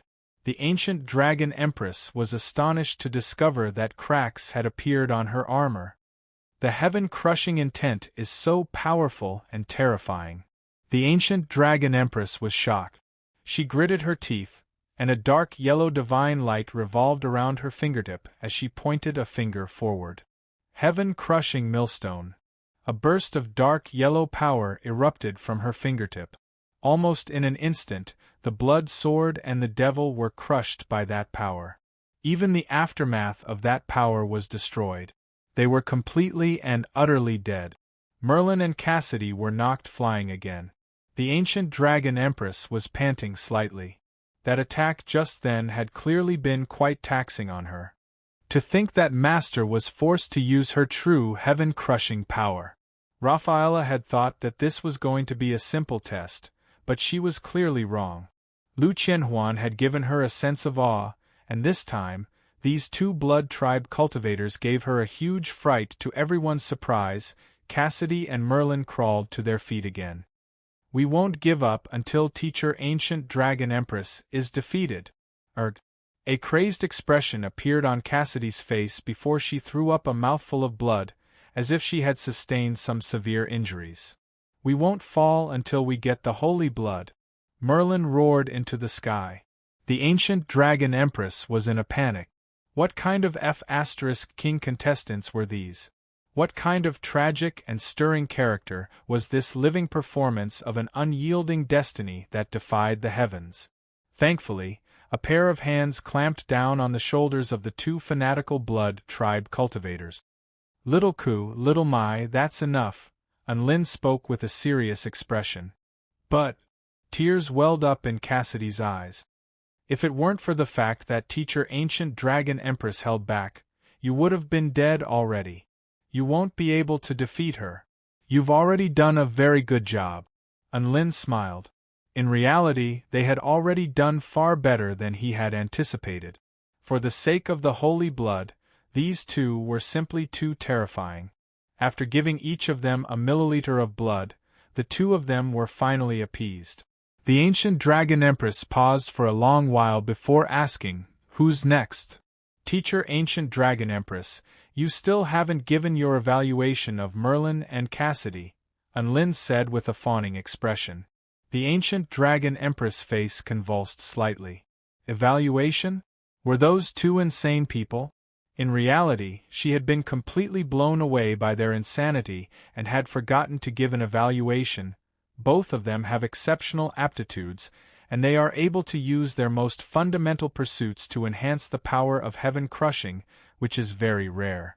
Hence, Mr. Unlin used his own blood as an incentive to drastically enhance the combat prowess of the blood tribe. The Ancient Dragon Empress looked at Unlin with a fake smile as she spoke.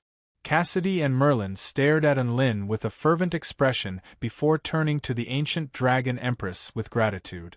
This evaluation was simply too sincere. It was too deep in his heart. Lin. He had really shot himself in the foot. If he had known this would happen, he wouldn't have reminded the ancient dragon empress to give an evaluation. The ancient dragon empress was a little elated, and she turned toward everyone else. Who's next? Chapter 1493. An extremely handsome man stood up and said, "Allow me." Rafaela's eyes lit up. This man was very much to her taste, and she had already noticed him when he first appeared at the entrance of the sect. Xianyuan Cheng? The ancient dragon empress nodded. "Make your move. Teacher ancient dragon empress, please enlighten me." Xianyuan Cheng drew his sword and charged toward the ancient dragon empress. Bai Ling strengthened the sect's protective formation expressionlessly and activated it to the maximum. Xianyuan Cheng moved like the wind, and his eyes shone with a peculiar light. The ancient dragon empress was beginning to look forward to what kind of opponent she was going to face. Xianyuan Cheng's sword blade glowed with an extremely agile white light as he leaped forward atop a yin-yang projection. Myriad Spirit Tai Chi. Heaven Detonation. The blade of his sword suddenly became scorching hot, and it quickly brightened. Boom! An earth-shattering explosion erupted. Destructive energy erupted forth and instantly engulfed the ancient dragon empress. Boundless energy wreaked havoc in the surroundings, as if it were going to puncture the entire heavens. This was truly an earth-shattering event.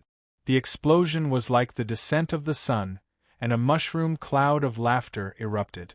Lin, Su Xiaolan, and the Phoenix unleashed their shields with all their might to protect the people behind them. All of the sect disciples and elders trembled uncontrollably as they stared at the mushroom cloud on the drill ground. Thank God the sect leader had prohibited spectators. Otherwise, they really would be traumatized by this. The energy from the explosion quickly dissipated on the drill ground. Rafaela spread open her 6 wings, which enshrouded her body like a ball. Her beautiful blue eyes blinked as she surveyed the situation outside with lingering fear. The ancient dragon empress, who was the closest to Xianyuan Cheng, was still standing on the spot. However, her face had been charred black, and her imperial robe was in tatters. She opened her mouth, from which white smoke escaped. The explosion had happened far too quickly, and she wasn't prepared for it. As for Xianyuan Cheng, she didn't even need to do anything before his consciousness was blurry from the explosion, and he lay on the ground riddled with wounds. The ancient dragon empress didn't know what to say anymore. What kind of F***king retard was this? Using self-detonation to fight to the death with me, is there a need for that? What? Brother Cheng. Lin rushed forward with a concerned expression and picked up Xianyuan Cheng before casting a healing spell technique on him. He looked at the charred man with a pained expression. Xianyuan Cheng recovered a little before turning to the ancient dragon empress with anticipation etched on his face. Ancient dragon empress. What kind of expression is that? Do you want me to praise you? The ancient dragon empress grumbled internally, but a magnanimous smile appeared on her face. Classmate Xianyuan Cheng's aptitude is outstanding, and his true intent to detonate the heavens has left me in awe. If you want to detonate the heavens, then detonate yourself first. Sacrificing yourself for the sake of detonating the heavenly mandate will greatly stimulate one's potential. If you cultivate diligently, your future will be limitless. She tossed out all of the best adjectives she could think of before turning to Xianyuan Cheng with a hint of resentment and concern in her eyes. Thank you, Teacher Ancient Dragon Empress, for your comments and encouragement. Xianyuan Cheng's will to fight had been ignited with a determined expression. Ancient Dragon Empress. She really wanted to tell him not to tell anyone that he was her student. The Ancient Dragon Empress was a little uneasy. Who's next? To be honest, she was feeling really depressed right now, and she really wanted to turn around and leave right away. What kind of retards were coming up one after another, however, He was her student, and she had to finish the test even with tears in her eyes. I'll do it. Sun Yulur raised his hand. The ancient dragon empress was then given a massive fright by Sun Yulua's heaven-shocking technique. Sun Yulur was responsible for fighting, while the blue dream sword spirit was responsible for acting like a ghost. The ancient dragon empress had been enraged, and she pinned him to the ground with her sword. After that, it was Xiao Hong's turn. Xiao Hong was going to destroy the heavens in the name of the sun. In her eyes, the sun was the most powerful, and nothing could compare with it. The sun came first, and then the heavens. The ancient dragon empress had only just been blasted by Xianyuan Qing once before being blasted by the sun again. Immediately afterward, it was Su Qianyun and Yi Ling's turn. Kill, kill, kill.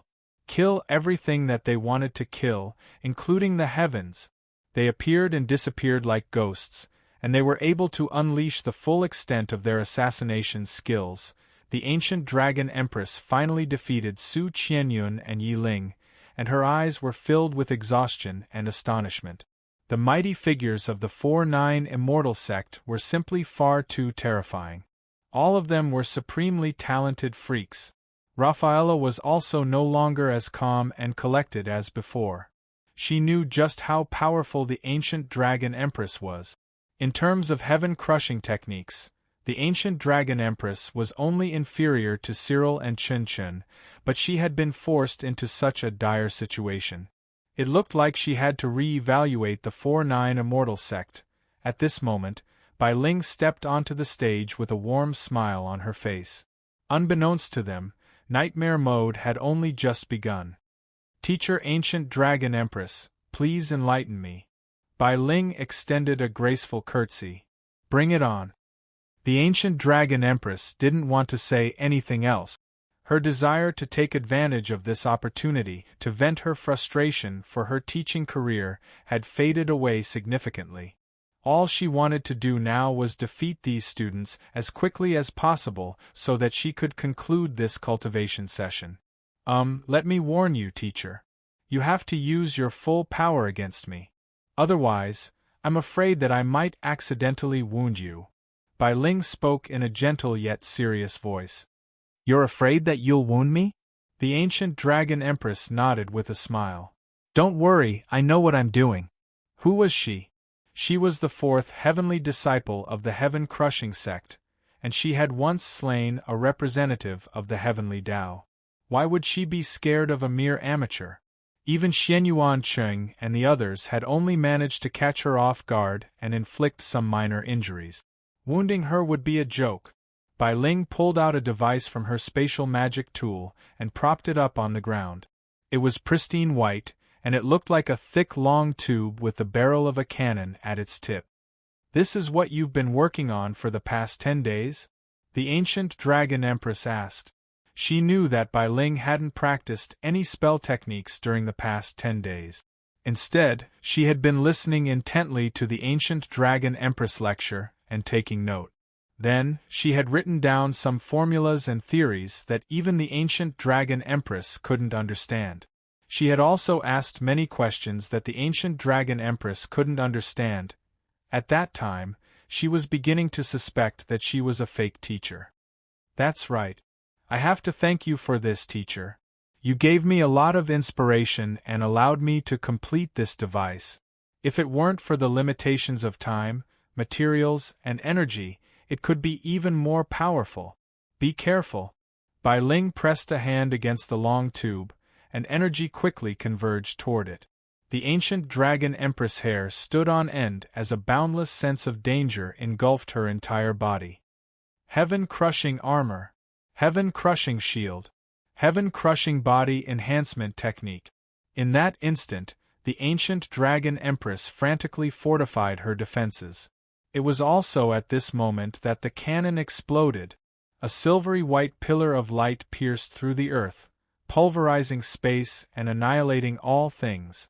The ancient dragon empress heaven-crushing shield, heaven-crushing armor, and heaven-crushing body enhancement technique were shattered one after another before puncturing her body. In the end, even the Tao integration stage protective formation behind her was punctured. The power of heaven-crushing pierced through the entire sect and extended into infinity and beyond.